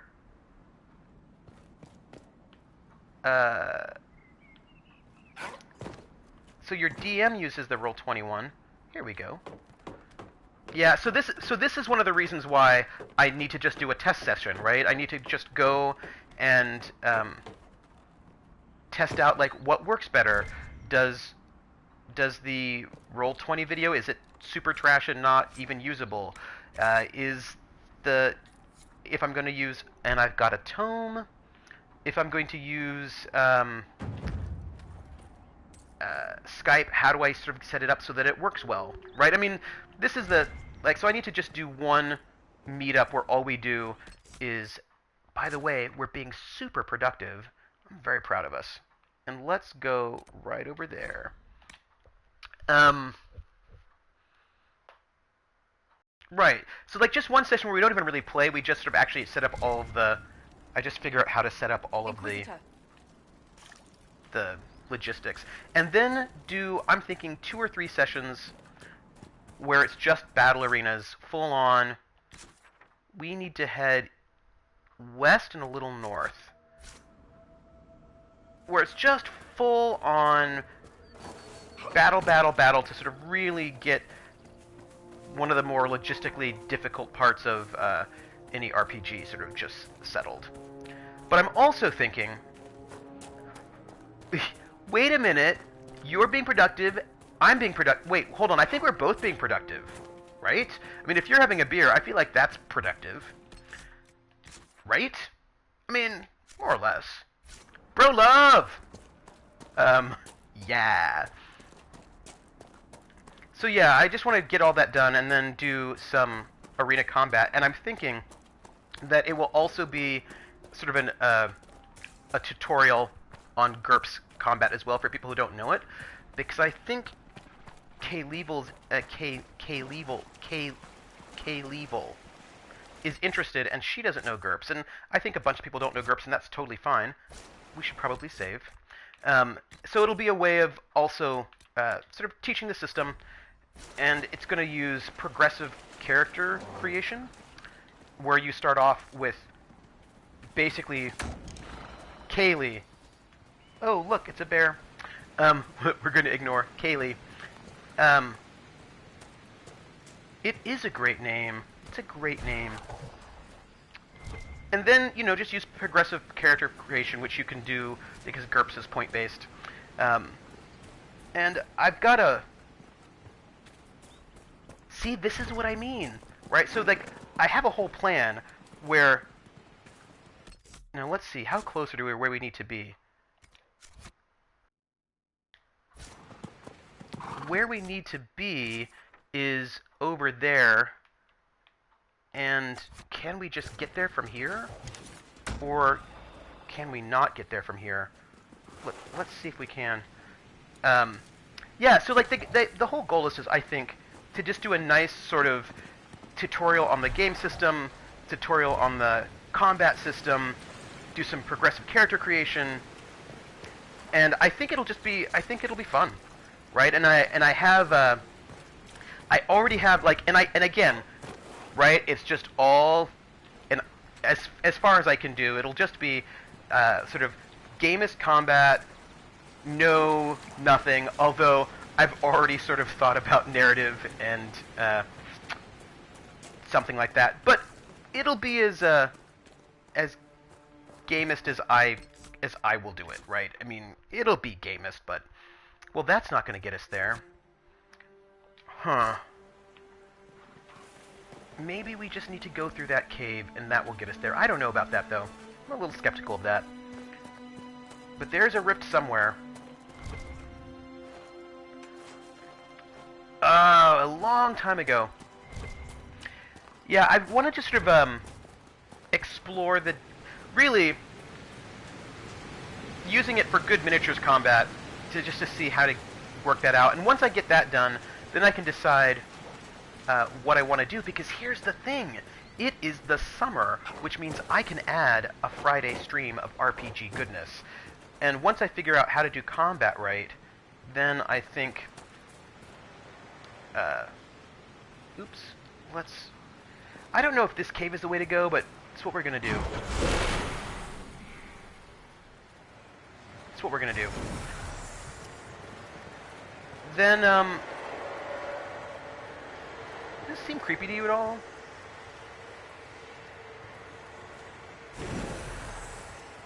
I don't know. I'm kind of concerned about this. Seems a little creepy. But maybe it's fine. Tile mosaic piece, that's good. I know, right? I think so too. I've got to say, I think that and look at that little detail of like water dripping. I think this is a really well done game. Oh, hey, here's the creepy rift we have to close.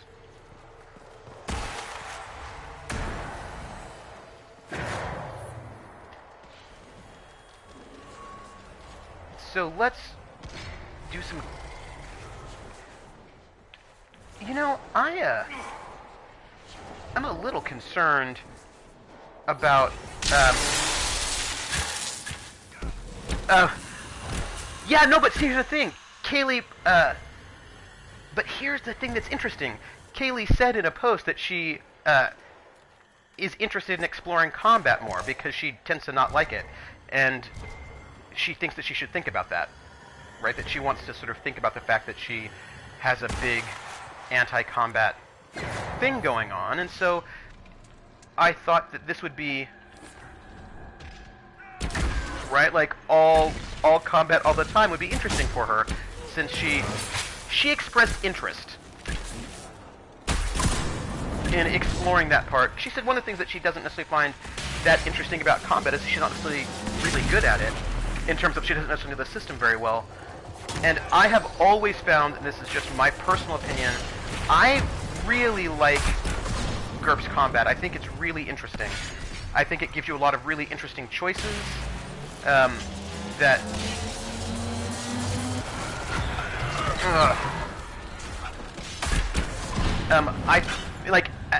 I'm like all RP all the time. I'm like one of those people, but I have found myself really enjoying GURPS Combat. There's just a lot about it I really like, the experience of it, and I can really, as a person who's been in games where there has been no combat for like one combat a year, and I have been perfectly happy to be in games with only one combat a year, real time. Okay, look at that. Yes. So, despite being a person who's perfectly happy to have no combat at all, I really enjoy GURPS Combat. And I like it with a lot of the switches turned on as well. Like, you can play GURPS Combat pretty, She socials her way out of 99%, and the one, we can't usually have the sneaky person be invisible. Oh, there's a thing for me to pick up. Let me get that. Ooh. Hold on a second. I can't see anything. I cannot see anything in here. It's so dark. Yeah, no, she was saying that... So anyway... Oh, since you asked, I can't do that. I did like 3 sessions with no combat. My players almost laid waste to everything in sight on the next session. I'm going to assume that's what you were going to say. Lighter Veiled Fire. Well, I mean, as a player, I can do it. In the next actual encounter. I mean, so let's see. Master Frost Rune.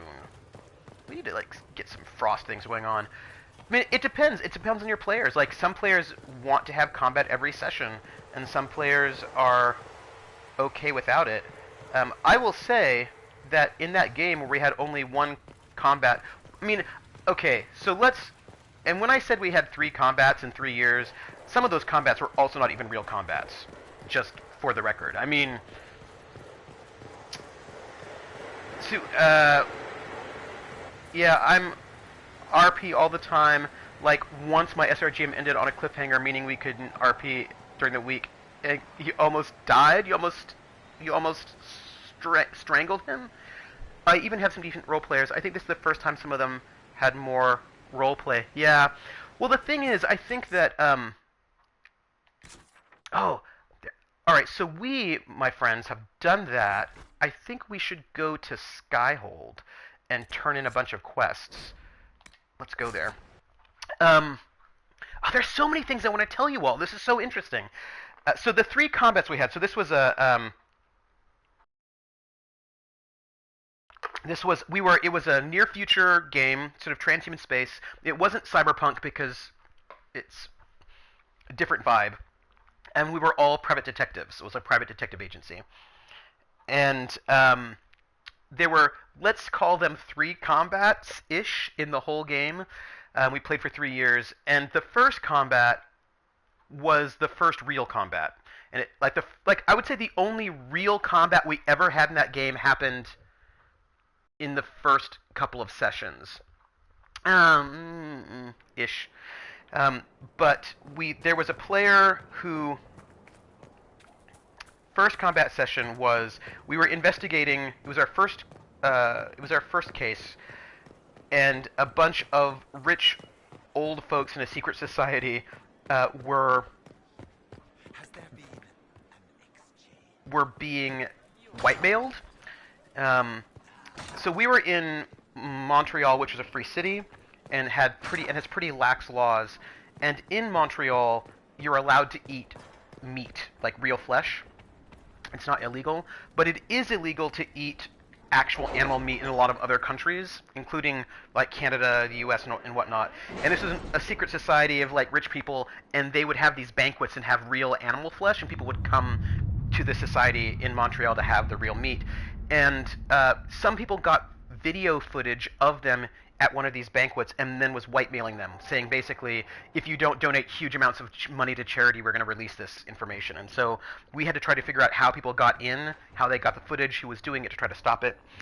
And in the process, it looked like the suspects looked to be sort of radical AI rights people, is what it sort of seemed like.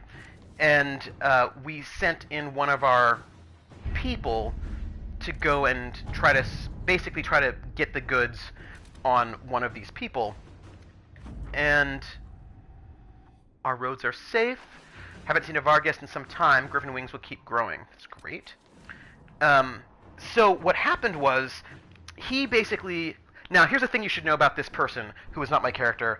This character was an ex-Vatican spy priest, Jesuit, and he actually was secretly an AI, sort of. He was a ghost. He died, and the Vatican brought him back as an AI and put him in a clone of his own body.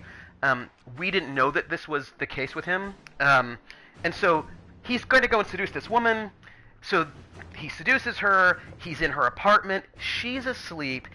He gets up to go and, basically search her apartment while she's asleep. So he starts ready to go to the search, but while she's asleep, her AI is not asleep. Her AI takes control of her body, gets up, and, punches him, does, the big, we're going to be now in a big fist fight. So this is our first combat. He attacks her. She attacks him. And what he does is, he talks his way out of the fight, right? He basically convinces her that he was just looking for toilet paper, and that he was not snooping around, and this convinces her. And so that was our first sort of combat, but it is basically only one round, and he talks his way out of it. So that was our first combat. Our second combat was later. Yep, the TP, the old con. So, support from Navarra. What is this? A letter delivered to Skyhold. Who's reading this one? Oh, Josephine. First, allow me to compliment the Inquisition's many victories on behalf of the Forsythia family. While Southern Thedas has seen the worst of it, we recognize that recent tragedies concern us all. Your Inquisitor's work in sealing the rifts and stabilizing the South has lessened troubles here as well. The Forsythia house would lend its support to the Inquisition. We would be happy to meet with your representatives to make it official. Tyrion Veneto, on behalf of Her Grace, Duchess Amalia. A missive from Josephine follows the letter. The Forsythias are one of the great noble houses in Navarra, while other noble families are divided between those who support the Pentagast line and those who would see new blood on the throne. The Forsythias have remained politically neutral. I doubt the Forsythias offer is entirely altruistic. There are advantages to aligning with a powerful, far-reaching institution. Nevertheless, accepting their support gives us allies in Navarra without making a significant political statement. That sounds great. And let's keep the visit friendly if you representatives can discuss the form their support will take. Approach from a position of strength and a personal guard with our representative. No. Let's keep it friendly and have Josephine do her thing, because she is good at that. So let's see. And we have only one person left. Which, by the way, I don't want to actually go and, I don't want to run off yet because I want to talk to everybody. So let's just gather some metals, shall we? That'll be fine. To work? Yes, it is fine. So here's the thing, right? He's actually secretly an AI, a ghost, right? I mean, basically he's a sapient AI that's a copy of his old. Oh, no, it's fine. No, I didn't. Here's the thing, right? I totally did it all. I was so distracted. So he is basically a ghost of his old mind, right? He had his mind uploaded and he's brought back in a clone, right? So anyway, he seduces her. He gets some information. After a lot of our, let's say hi to Josephine. Yes? Anything to report? What do the people make of us? There's scarcely a noble house that hasn't openly pledged its support to us. Oh, that's great. Any visiting dignitaries I should watch out for? You may see the Countess Lutetia in the halls. A lovely woman, but her conversations tend towards the unusual. She's the patron of Orlay's greatest naturalists. The Countess's particular passion is collecting butterflies. That doesn't sound unusual. She goes into great detail about preserving them. It seems to involve large amounts of chemicals and pins. Hey, Kiana3746, it is nice to talk to you. It is nice to see you here. I don't know if we have any good personal questions for her, but I don't think so. I think we're good. Let's speak later. So we got all of the goods, right? We got all the information on the white mailers. We got proof what they were doing and how they were doing it. So we were about to go and give the information to the person who hired us. And we did. We gave that information to the person who hired us. And this guy, this one character, decided that our bosses were going to murder them, which actually wasn't true. Before you is Service hold on. of the Minrathous Circle of Magi. You met him and his Venatori in the Western Approach. He admits to working for Corypheus, raising monsters, and using magic for conquest.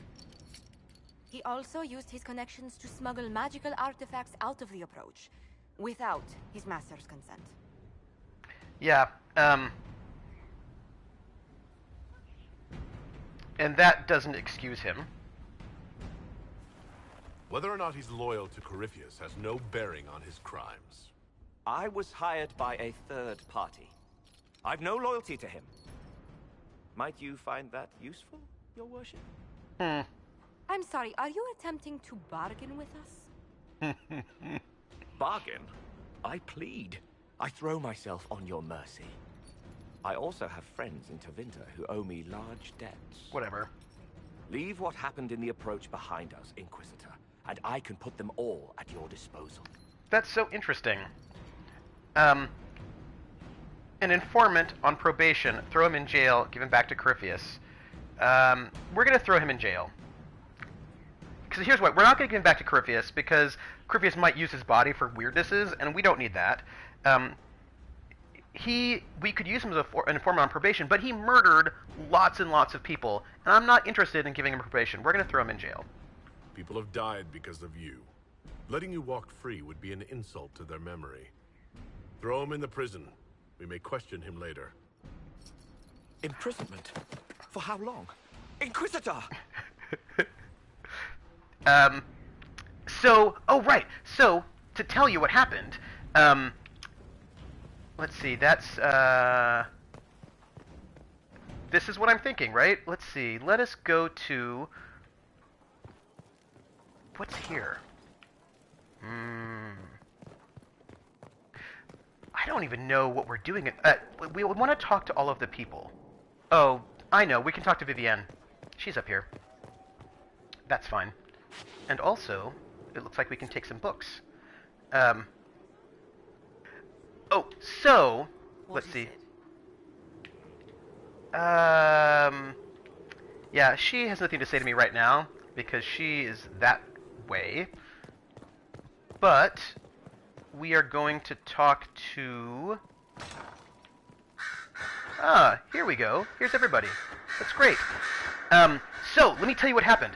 So, we tell our bosses, we tell our client all the deal, and the client is going to basically go and pick up the white mailers.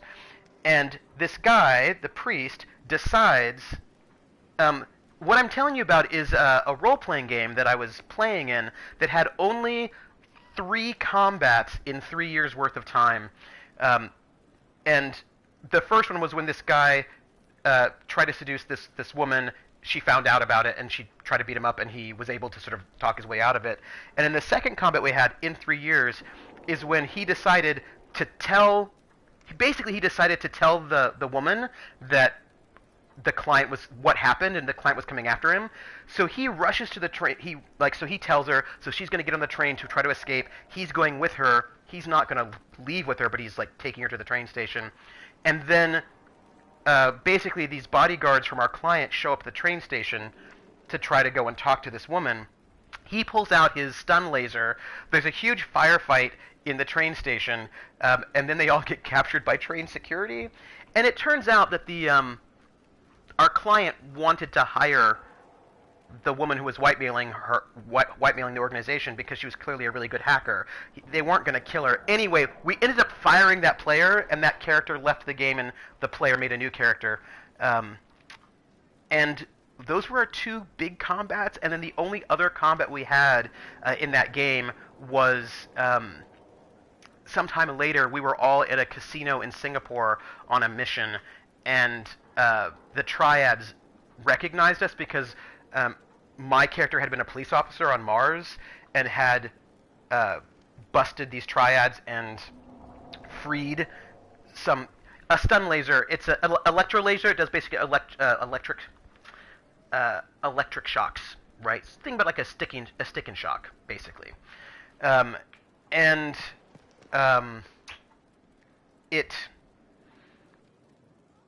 he basically freed this woman who was enslaved and some other slaves, and the Triads had always wanted to. It's not exactly a laser, but it's called an electro laser. And he had, freed her, and now she had sort of joined this detective agency as a hacker, and they were off in Singapore. The Triads recognized her. The whole gang realized that the Triads were going to try to kidnap her back, and the only way they could figure was to get out of this situation was to stage a kidnapping by a different gang. And so we got in our contacts, and we used basically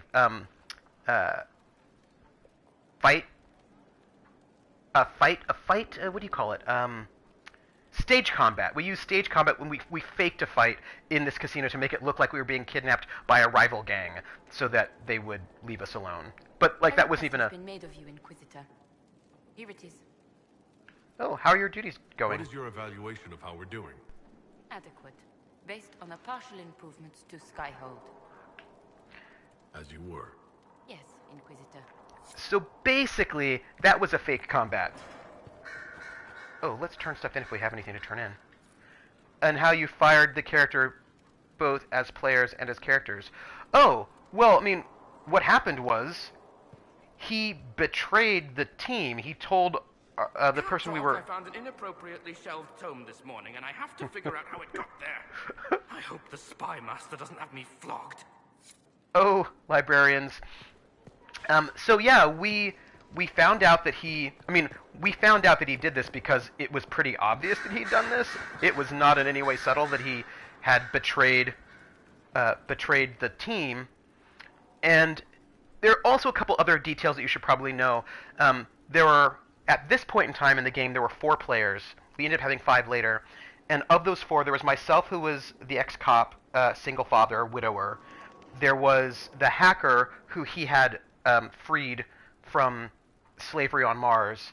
And then there was basically the geneticist, who was our big science person, our CSI type. And all 3 of us were joint partners in this detective agency. And the ex-priest, who was basically our face, was an employee. And when he betrayed us that way, we fired him. My character, also then my character, who was a bit of a bigot about AI stuff, because he was a conservative Catholic, and in conservative Catholicism doesn't believe that AIs have souls, right? So there was that thing going on. But my character, then the character found out that he also was an AI, so that was not going to go well. And we decided that basically it would not be at all in character for our detective agency. Oh, a blinding laser. That it would not be in character for our detective agency to keep him hired. It does feel good to have my amulet back. I'm not above a bit of attachment, apparently. Bloody thing. Good. I should go. Try not to kill anyone without me. And that's Fiona, who I don't think we have anything more to say to her. Let's head upstairs some more, if we can. Can we? We cannot that way. Yeah, so we fired him, and then the player had to make a new character. that was what happened there, and because that was what was the in-character thing to do for So like the that's entire where team the was like, champion no. was all along. That's the last time we sent Cassandra to interrogate. Let's investigate. Any updates? Anything I should know? Our agent stationed near Adamant reports strange sounds. Curious lights around the fortress.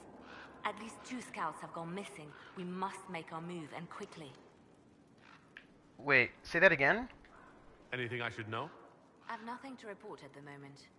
Okay, carry I'll on. leave you to your work.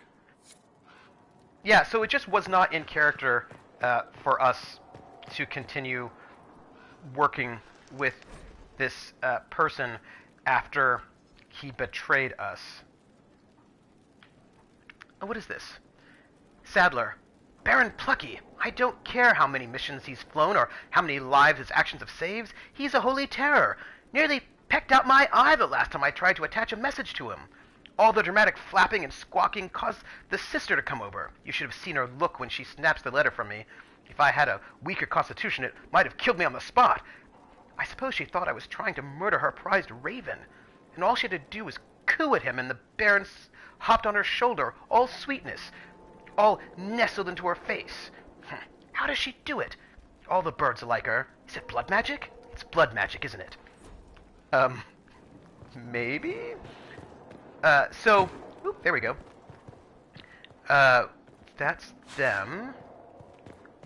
We need to go out this door. And we can head down this way. Yeah, so we fired him. Basically, there was just no realistic way that we would have continued working with that particular PC. And so who are you? Inquisitor. You find the stone mat, Inquisitor. Oh. Do you have any insight into the stories these tiles are supposed to depict? Tell you what, you finish one, and I'll write it up. Who better, right? A good dwarven perspective. Okay. Another time. I will find more. The vein, Inquisitor. I'll find more mosaics. Varric, how are you doing? Looking for someone to talk your ear off?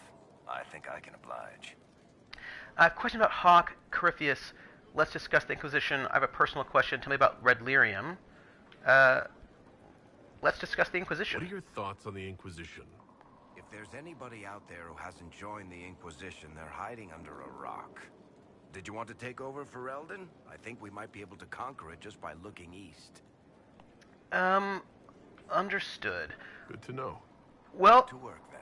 I don't know. Actually, I have no idea if the player knew that we would fire him for betraying the team. But they made their choices, right? Stop the Wardens from carrying out this insane plan, Inquisitor. What? To seek out these old gods deliberately in some bizarre attempt to preempt the Blight. Don't forget the demons. And calling the army of demons. That's my favorite part. The demons are nothing. They're a tool. A tool that gives Corypheus an army. That's not the point. Even if they could succeed, the entire idea is wrong. The Blight is not something one smugly outsmarts. Forgive me. The entire idea is unnerving. I know it's terrible. I don't Good afternoon. disagree. All right. We'll talk later. Yeah, I mean this is right? Like this is the thing.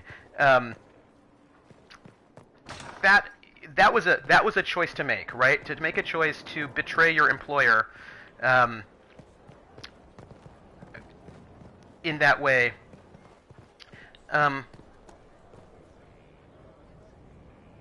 So Crit Witch, you got cut off. You have to tell me more. Three Eyes, who are you? Controlled space. Helpful. Hello. We are, if you don't mind, going to talk to everybody to see how it's going. Crit Witch, you got cut off. I've not been invested enough to be attached to a character? Finish the thought. Attached to characters. Oh. So, here's the thing: we play true to the situation, right? So we know that characters can die, and in a realistic situation, if you are an employee and you betray your employer in that way, possibly, and possibly ruining the business, you're going to be fired, right? And I think that in a realistic sense, if you make that choice, you're going to have to know that's a possibility. And yeah, and it also escalated a little bit, right? When my character was like, "What the hell? What are you doing?" He was like, "You all are evil people because you left her to go and be murdered, so you are the worst." And I was like, first off, our client was not going to go and murder anyone, right? This is true, right? So like it was, the whole conversation went really bad with him accusing us of being immoral people, and we're like, then you need to go, and so we fired him, and the player felt that whole situation was true, right? I mean, like, it made sense that we would fire him. It made sense why he did what he did. Like, I'm not mad at the player for having his character betray the team because it made sense for his character, right? Like, he himself had not been comfortable being an AI. He felt really bad about it and had a lot of shame about it. But then by talking to the target of the investigation, he sort of came into sort of being less ashamed of being an AI. And he then ended up basically falling for her, right? And so he betrayed the group for her, and it was sort of complicated, but I know why his character did it. And so I was never mad at the player, but my character and the other characters in the team were not going to let that one go. That was just not going to happen. And so he was fired. And, Planning troop movements now? New book. I'm trying to imagine what it will look like when we're done. All of this once belonged to the Tevinter Imperium. Andraste changed that, as did the Blights. As for what will come next, I cannot guess the Maker's plan. Let's say we make things better. You can't guess. There is no plan. See, my character, for those of you who don't know, all of you lurkers, does not believe in the Maker. Is like just not invested in any of that business. Believes in the old elven gods because he's Dalish and that's his space. But there's no need to antagonize our friends, so we're going to go with we make things better. We make the world a better place. Because everyone agrees on what better means. I know I want a world where people trust the Chantry and that trust is respected. I want to respect tradition, but not fear change. I want to right past wrongs, but not avenge them. And I have no idea if my wanting these things makes any of them right. Wow. I'm going to say that these are admirable goals. When my first character died, I was a wreck. I'm glad you said that, though. It helps me understand the situation better. It's interesting. I first started playing in the old days of D&D where characters just did not last long, right? I mean, characters died, like first level AD&D, first edition, people die. Like, I mean, you barely make it out of first level. If you can make it out of first level, you are lucky. And so I learned, I mean, I'm super invested in characters, right? But, yeah, we're going to go with these are admirable goals. Even if they're not right, they're certainly admirable. Some would disagree. They would call it heresy. That didn't sound like the ravings of a heretic, Cassandra. Perhaps not. But it takes precious little effort to paint even an act of compassion as damaging.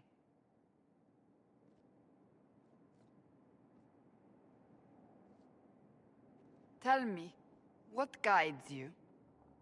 Oh. You make decisions that shake the world, yet always seem so assured. I wish I had your confidence.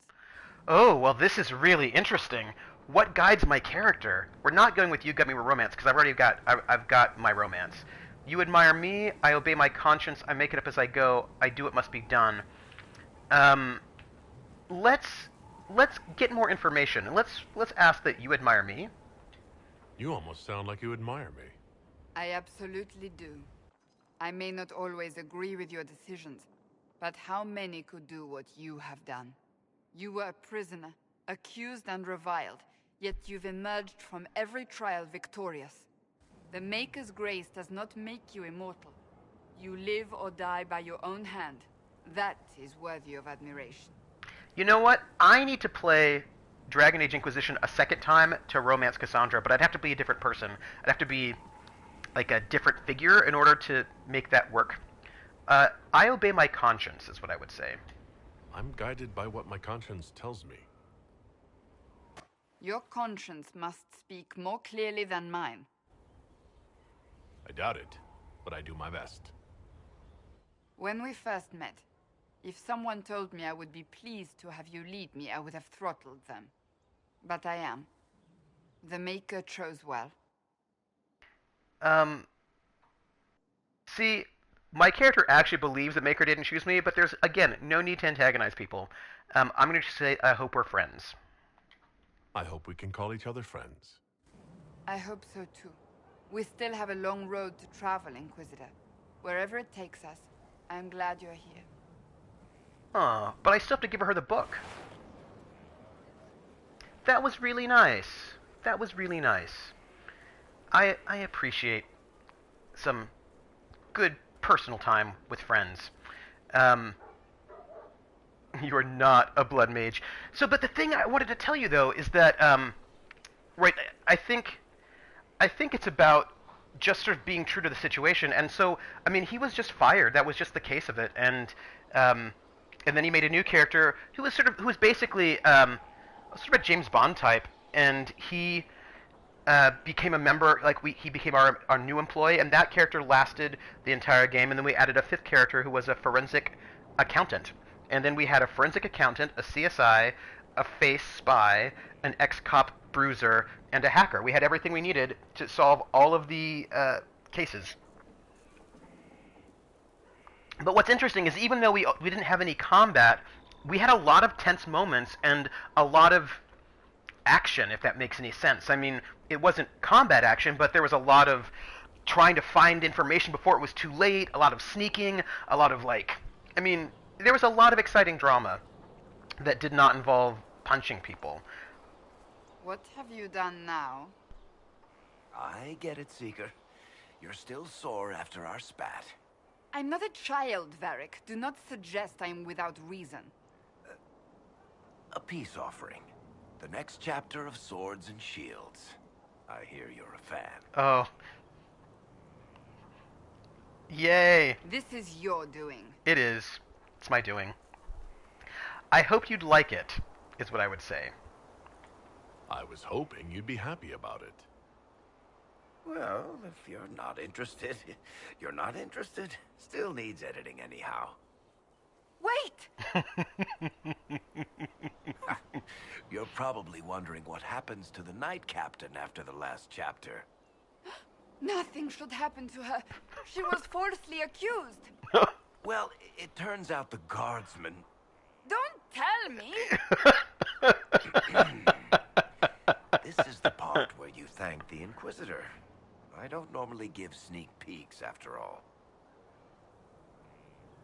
Oh, yay. See?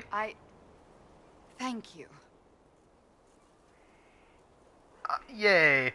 I will say thank Varric. Varric's the one you should be thanking.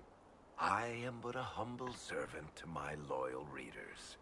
I wonder if I have time to read the first part. But don't forget to tell all your friends, if you have any. Stop it. Completely worth it. I'm glad that they're getting together. That is good times. Let's see if there's anything else we have to say. Probably not. What do you need, my friend? Oh, yay. So you're a romantic. We've got more conversation options this time. So, that book you were reading. Yes, what of it? So under that taciturn shell beats a true romantic heart. Why must it be an accusation? Romance is not the sole province of dithering ladies in frilly dresses. It is passion. It is being swept away by the pursuit of an ideal. What is not to like about that? No, that's great. Nothing at all. Nothing at all. That's great. Oh, I quite agree with you. Then why are you laughing at me? I wasn't. I will never hear the end of this, will I? It's fine. It's fine. Hello again. Let's see. Tell me about yourself. I have some more questions. As you wish. It's totally Fabio. So what happened to your brother? I want to know. Tell me about your brother. Anthony was older than I, a dragon hunter, who showed what a Pentagast could truly be. I idolized him. Oh. I wanted to hunt dragons as he did, even though our uncle forbade it. Anthony promised to train me in secret. We would hunt together one day, brother and sister, vanquishing the beasts of old.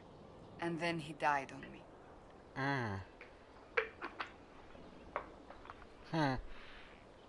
I shouldn't have asked, I won't say. How did he die seems prying, so we'll go with that's awful. That sounds really awful. It was the end of everything I knew. A group of apostates wanted dragon blood, and wanted Anthony to get it for them. He refused, and they killed him for it. In front of me. Ooh. I begged the Chantry to let me become a Templar. Instead, they sent me to the Seekers. It took many years to let go of my drive for vengeance. I'm going to say that I understand. I think I understand how you felt. At times I could not breathe. The rage nearly choked me. I sometimes wonder how different my life would be if Anthony was still alive. Would I be a dragon hunter? Married to some noble fool, a mother of 3? I cannot say. I take solace in believing the Maker has a plan, but he is not always kind. That's I'll all let for you now. get back to work. Oh. So, like, I really like Cassandra. I think she's great. Let's go and talk to our people in the bar. When it comes to character death, I just, yeah, no. Yeah. Let's see. Iron Bull? Man, those serving girls are frisky. You wanted to get drinks? You said we should go get some drinks and meet your company? Yeah, come on. It'll be fun. Oh. Drinking in company. Ah, good. New scene. We're not drinking alone. Ooh. How you doing, creme de la creme? Your worship. I'm so glad he has someone new to hit with that joke. Well, I'll just say, what should I call you? Do you prefer Creme or Cremisius? Crem's faster. The chief's nicknames usually end up sticking. Hey, when I was growing up, my name was just this series of numbers. We all give each other nicknames under the Qun. They ever wear shirts under the Qun, Chief? Or they just run around binding their breasts like that? It's a harness, Creme. Yes, for your pillowy man bosoms. Let me know if you need help binding. You could really chisel something out of that overstuffed look. Let's see. Why pass as a man? Are you a woman? Both of those are inappropriate questions. And the rest for your Q, we'll go with, when did you know? Did you always know? Yes. It's not the most fortunate thing to know about yourself growing up in Tevinter, one rung above slavery. In Kunadar, Creme would be an Akunathlak. That's what we call someone born one gender but living like another. And Kunari don't treat those Akun people any differently than a real man. They are real men, just like you are. Real people aren't so bad after all. Don't get your hopes up, Creme. We still come down hard on the back talk. Anyway, here's the rest of the charges, or what's left of the rest. A lot of them went looking for stronger drinks. We've got Rocky and Skinner there, and over there are Stitches, Dalish, and Grim. Crazy bunch of assholes, but they're mine. What a great game this is, right? This is a good game. Where are you from, Rocky? Were you born on the surface, or are you from Orzammar? Orzammar. I got exiled. Stupid noble crap. Also, I accidentally blew up a bit of the shape rate. Rocky's one of our best sappers. He can take down enemy fortifications faster than a golem. I'm also working on my own version of Kunari black powder. I've almost got it. Yeah, you really don't. Why leave your clan, Dalish? Why aren't you with your clan? It is a great Our word. keeper thought I should see the world a little. Dalish don't have Templars, so they can't have too many mages in a clan at once. Now, sir, you know I'm not a mage. That'd make me an apostate.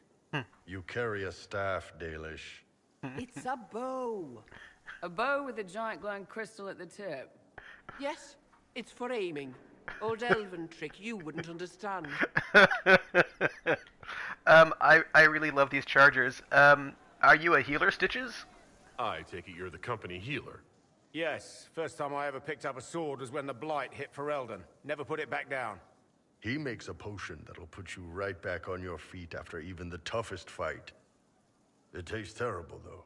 That's because it's a poultice, sir. You're not supposed to drink it. I do. I love that Dalish character too. Like, here's the thing. This is the thing I think is so good about Dragon Age Inquisition. These are all little small characters we're not even going to get to see a lot of. They spend all this time making them really interesting. How'd you get here, Skinner? So how'd you join the Chargers? Killed some people. Skinner didn't take kindly to nobles testing their new swords on the elves in her alienage. Bull took me in. Now I get paid to kill shams. This is actually really good behavior for her. She's not marking her territory or anything. And Grim, what's your story? Grim doesn't talk much. I'm pretty sure he's the lost king of some small country, or chieftain, something like that. I'm impressed. Got a good company, Bull. We do all right. Man can beat the Chargers. Drinking songs. Unless you know what's happened with loose hearts and looser skirts. For every bloody battlefield will gladly raise a cup. No matter what tomorrow holds, the horns be pointing up. Thanks for coming by, boss. Glad you could meet some of my team. What I will say is I am very impressed at all of the care and time they spent sort of putting this game together. It's like really nice. Damn, these are good. Are these nuts or seeds or whatever? They're good. I think... I'd like to hear more about the Chargers. Always happy to talk about my guys. What do you want to know? Let's see. I want to know more about Krem. I'd like to know more about Krem. He's a good soldier, and a better second in command. The troops need someone to complain to when I'm being a hard-ass. He's good for that. Oh, I've got a special. I know, right? That's an...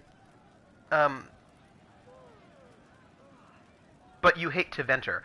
I'm not going to bring that one up because we already know it's not an issue. You don't have a problem with him being from Teventer? Nah. But you hate the Vents. Sure, but he's not a Vint. He's just Krem. I can get worked up about a group or a nation just fine, but people... It's too much work to hate them one by one. And then let's investigate. Your group is diverse. You have people from plenty of different backgrounds in your group. Yes, well, when you're in Orlais and you look like me, you can't be picky about who you take in. A lot of them got turned away from other companies that didn't want a knife here, or a crazy dwarf. Their loss. You get my back in a fight and carry your own weight, you're good with me. And, how did you start? How did you start the group? It's easy to make a name for yourself as a merc when you're a head taller than most folks. I spent a year or two working for Fisher's Bleeders, but their captain was crap. Figured I could do better. The best folks in the Bleeders agreed with me, so we split off. And what about Fisher? I imagine Fisher disagreed. He came at me. I snapped his sword in half, and we talked things out over drinks. You must have some crazy stories. What are the craziest jobs you've ever taken?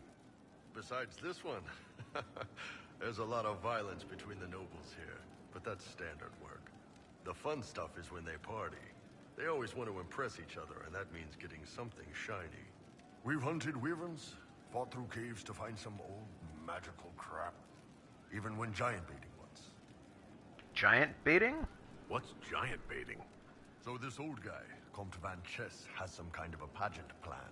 But he needs a giant, which is off in some damn cave. He's got some kind of rare charm to control the giant. but no way he's going into that cave himself. So we go in, kill some spiders, find the giant, and wake it up. It attacks us because, of course, it does. And we let the big bastard chase us outside where Van Chess is waiting. You let it chase you? That was actually your plan? To let a giant chase you? Yeah. We had to stay out of reach, but close enough that it wouldn't give up. It was tricky. Good news is the giants are slow. Long as my guys ahead could clear out the spiders, we were fine. Bad news is the giant spiderwebs slow you down a bit more than you think. But at least Comte Van Chess got his giant for the pageant. Turned out that charm was a phony. Giant ate the poor guy alive. It's okay, though. We still got paid. See you later, Bull. So I have, I think, three more people to talk to before we'll end the session for today. But I want to talk to Cullen and actually I think we have 3 people. We have to talk to Cole as well. Wherever Cole might be hanging out. I did want to tell you all, there are all these things I want to tell you all. Sarah's Cabinet of Wonder whose it was. Talk to all the people. Actually, I think I've already looked at that. Hey, Sarah. So we're attacking wardens now. That's pissing great. Let's investigate. Thoughts on our progress? Are things playing out the way you expected? Cassandra laid it out right. You're the big hat now. Gonna make everything the way it should be. Praying's nice, I suppose. Coryphe's bit, though. Shite. Let's carry on. I'll be back if I need you. Go on. No new real information there. Gang, I want to tell you this thing. So, GURPS comes out like in 88, right? About then. 87, 88. So it's early. It's one of the earlier ones that are sort of move away from class and level and towards... Hello, Cole. Sort of skill-based, right, and point-based. I suppose you're right. I'll just take that book. Of course. It's good to spend time with you. You've done some odd things. I hear you've been busy. Oh, we've already talked about that. I'll talk to you later. Probably. Okay, so we just need to talk to Cullen and Blackwall. So I really appreciated the fact that it was not class level based. I don't think this is the way we need to go. We need to go the other way. So that was really nice. That was something that I liked. But I also liked that this was also... I mean, other games have now had done this, but back then really not many people had. That it had disadvantages, which I loved. I also really loved that it had social attributes, right? That you could... First the Templars, now the Grey Wardens. Both devoted their lives to fighting evil. Now they serve it. Well, they're not willing. Not by choice. They were manipulated by Corypheus. I'm not sure that's a comfort. The Inquisition must serve as an example. We must stand where others fall. Anything I should know? Tell me about your colleagues. Are you with anyone? I think that's all. That's all for now. Should you require anything, I'll be here. So, we go this way. I want to jump off of a building. It's not a good idea, but we're going to do it anyway. There we go. So, right, I appreciated that you could have status, right? That if you wanted to make somebody who was a baron, you actually could, and it would mean something. But I really love the combat system, just for like little details that have always been, that have meant something to me. So hold on a second. Let's talk to Blackwall. Heard you found something that had to do with wardens. Would have liked to have seen it. You know, I swear, don't, like, come on now. Alright. They keep trying to guilt me to not bringing him with me. But I'm not gonna be, I will not be guilted. I will not be guilted. I think we are good there. Do you have anything to say? Anything interesting? Your worship. Nope. Alright, so let's go back to our main throne room, which I think is up here.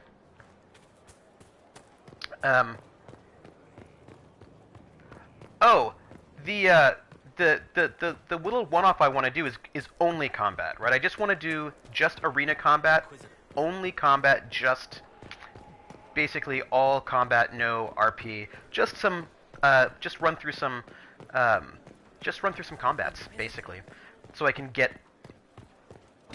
really sort of get that part of Roll20 down. So it's just like 2 or 3 sessions of all combat all the time. And that is all.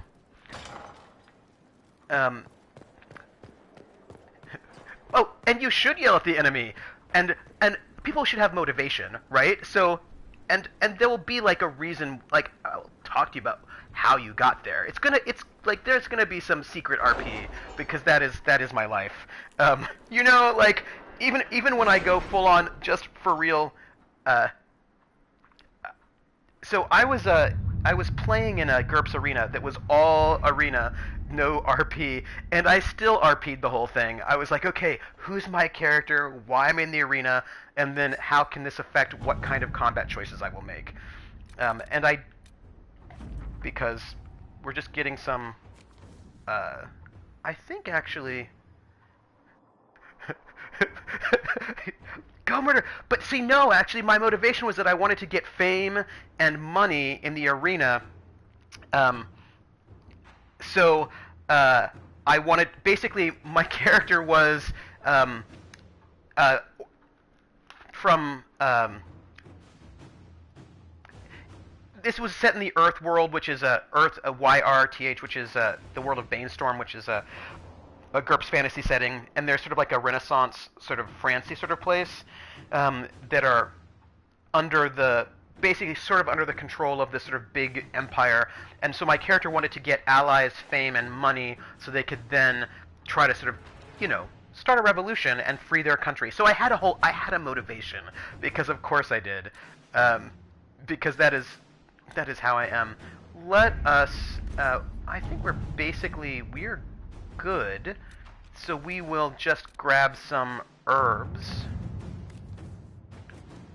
and to work. Yes. I mean, even when I go full on arena no RP, there's still RP. There's always RP going on there.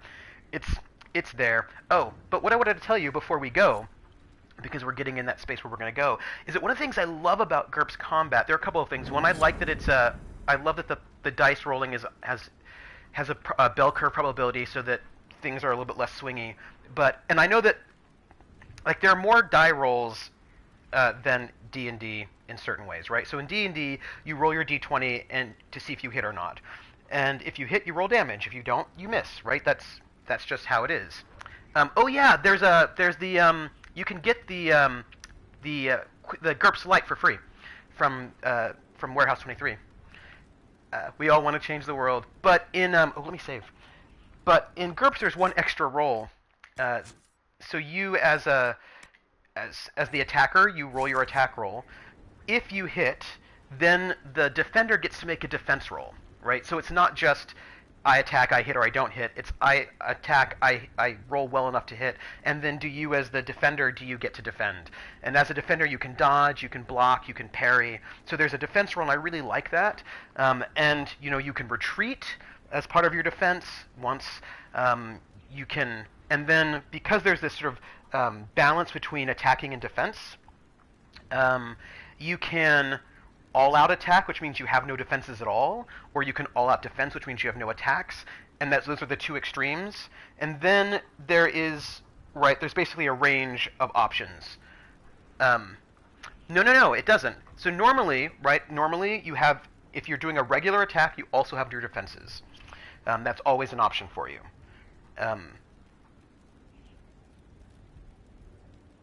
Well, you always get an attack. Well, you always get a defense. That's actually not true. If somebody attacks you from behind, you don't have a defense. or if you're surprised, you don't have a defense. But generally speaking, you can attack, and then you can always sort of dodge, parry, block.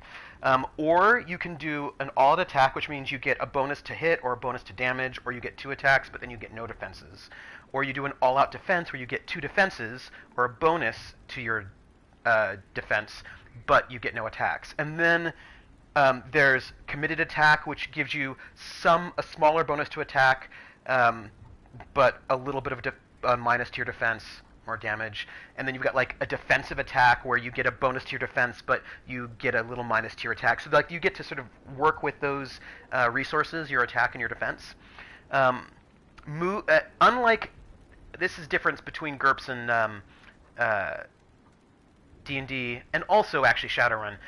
In D&D, a turn is 6 seconds. In GURPS, it's 1 second. So you cannot, generally speaking, move and attack, right? You can move, that could be your turn, or you can attack with a step. There is a move and attack option, but if you do that, then your attack is really compromised, right? But you can do it. So you can move and attack, but that hurts your attack and defense. You can all-out attack, you can all-out defend, you can committed attack or defensive attack. Is there anything else? Oh, you can, because it's 1 second, some things takes more time. So for example, reloading takes time. So if you're going to reload, you are not attacking, right? You can't just reload and attack unless you have some, right? Yeah, more or less. You can aim to give you bonuses for your ranged attacks. You can wait.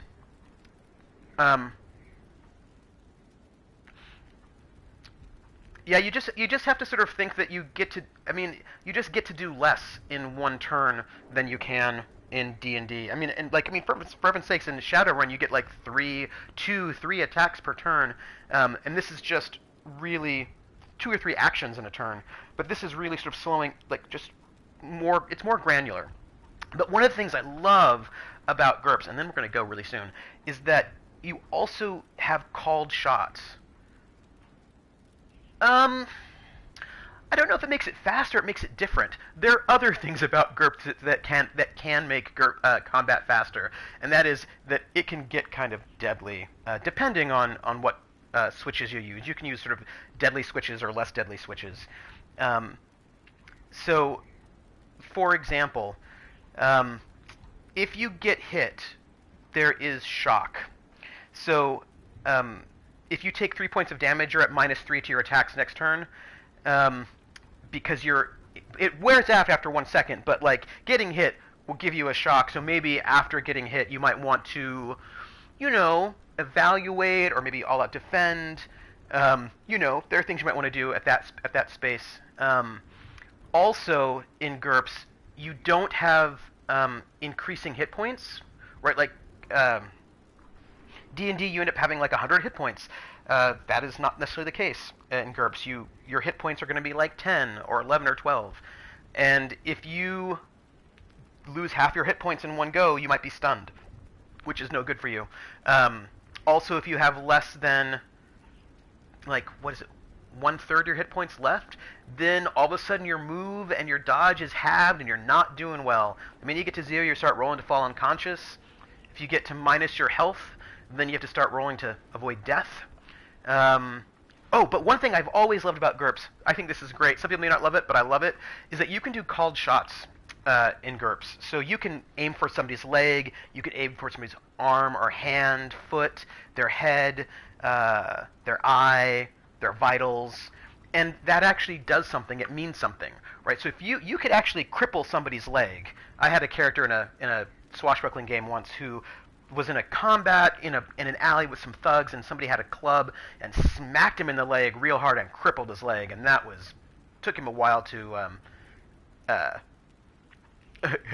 and you can do that too, as a matter of fact. You can have a halfling with a sling and do nothing but crotch shots, and that can cause stun and hurt people, right? Like, these things make a difference. Like, so you can stun people, you can cripple them, you can knock them unconscious. I had a hard time. SR had hard targets added like 1 million called shot options. Called shot I is great, hard to do. Oh yeah, right. Like it's like called shot to the eye is not not easy. Not easy. Oh, also, GURPS armor, I suppose it must be like Shadowrun, right? It reduces damage. It doesn't make you harder to hit. It just reduces damage. There was one time I was running a game, a spy game, and the players were not being smart.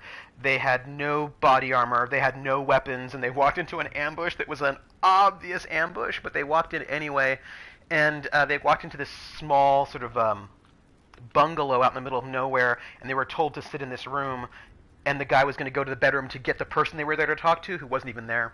And in the other room, paper-thin walls, were a bunch of guys with automatic weapons who just started, like, spraying the room with bullets, and they were, like, they dove for cover. They had no guns, they had no body armor, no bulletproof vests. They were stuck in this room, pinned down, trapped in this room, bullets flying everywhere. They were, like, it was not looking good for them.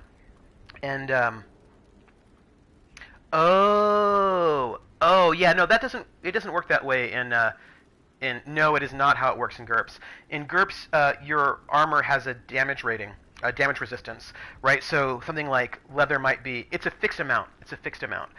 So armor, like leather might be -1, right? You might have some stronger heavy leather that's 2. So if I do 3 points of damage to you, and you're wearing leather, you take one of that damage, just it gets sucked up by the armor, gets soaked by the armor. It's a fixed amount. So the player crawls, like low crawls around the floor, gets to one of the bad guys, and this is like a Hail Mary, punches him in the face, which is a big minus to hit. But if you get punched in the head and you do damage, you have a chance of being knocked unconscious. Punches him in the head, the guy fails his health roll, so he falls unconscious, the bad guy, and then our hero is able to grab this guy, use him as basically as cover, and take his gun, and is able to like shoot the other bad guys, and it was like this big dramatic cinematic moment that was very excellent. And then other thing, this is one little thing about GURPS, because GURPS can be a little bit tricky, that there's a difference between cutting, crushing, and impaling damage, right? So clubs, they do crushing damage, which is just that damage itself. Punches also do crushing damage.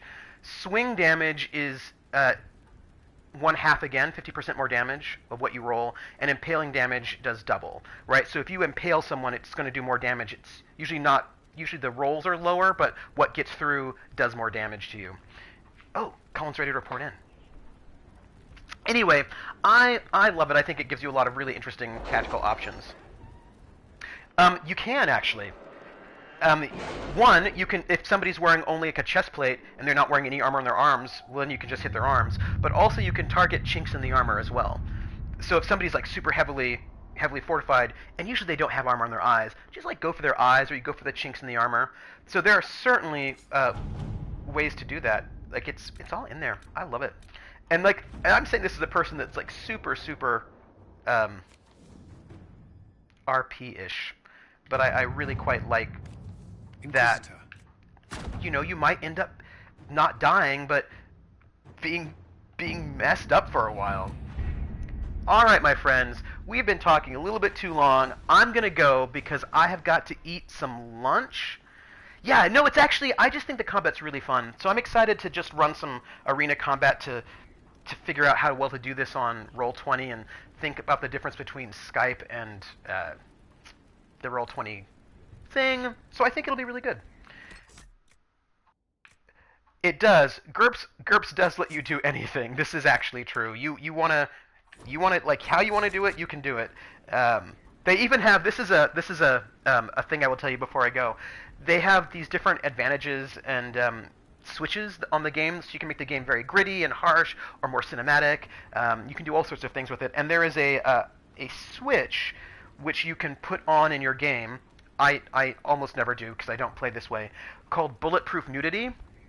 And in Bulletproof Nudity, the less armor you wear, the more protection you have. So if you want to be like Conan or Rambo or Red Sonja or something and be running around in like a chainmail loincloth or something and still like inexplicably not get a lot of damage done to you, there are switches to make that happen in GURPS if you want that kind of cinematic style.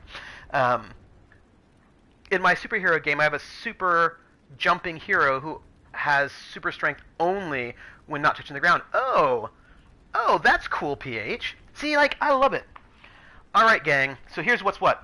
I still have some, like, a little bit of administrative stuff I have left to do in my life, but I am going to try to get that all done so that I can hopefully start getting this arena combat together. Because if I can get the arena combat to go and get it all to work out, this means I can run a Friday actual RP game, and that'll be fun.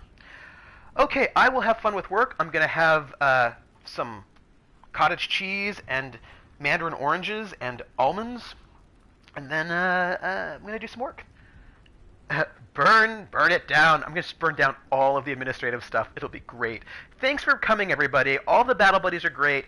This is Trooper SJP, and this is the Academic Foxhole. And if you have not followed, please do. And I will see you all next Thursday, where we will continue 1954 Alcatraz, or next Saturday when we do more Dragon Age Inquisition. Thanks, everyone. Y'all are great. I will see you all later. Ciao, everyone.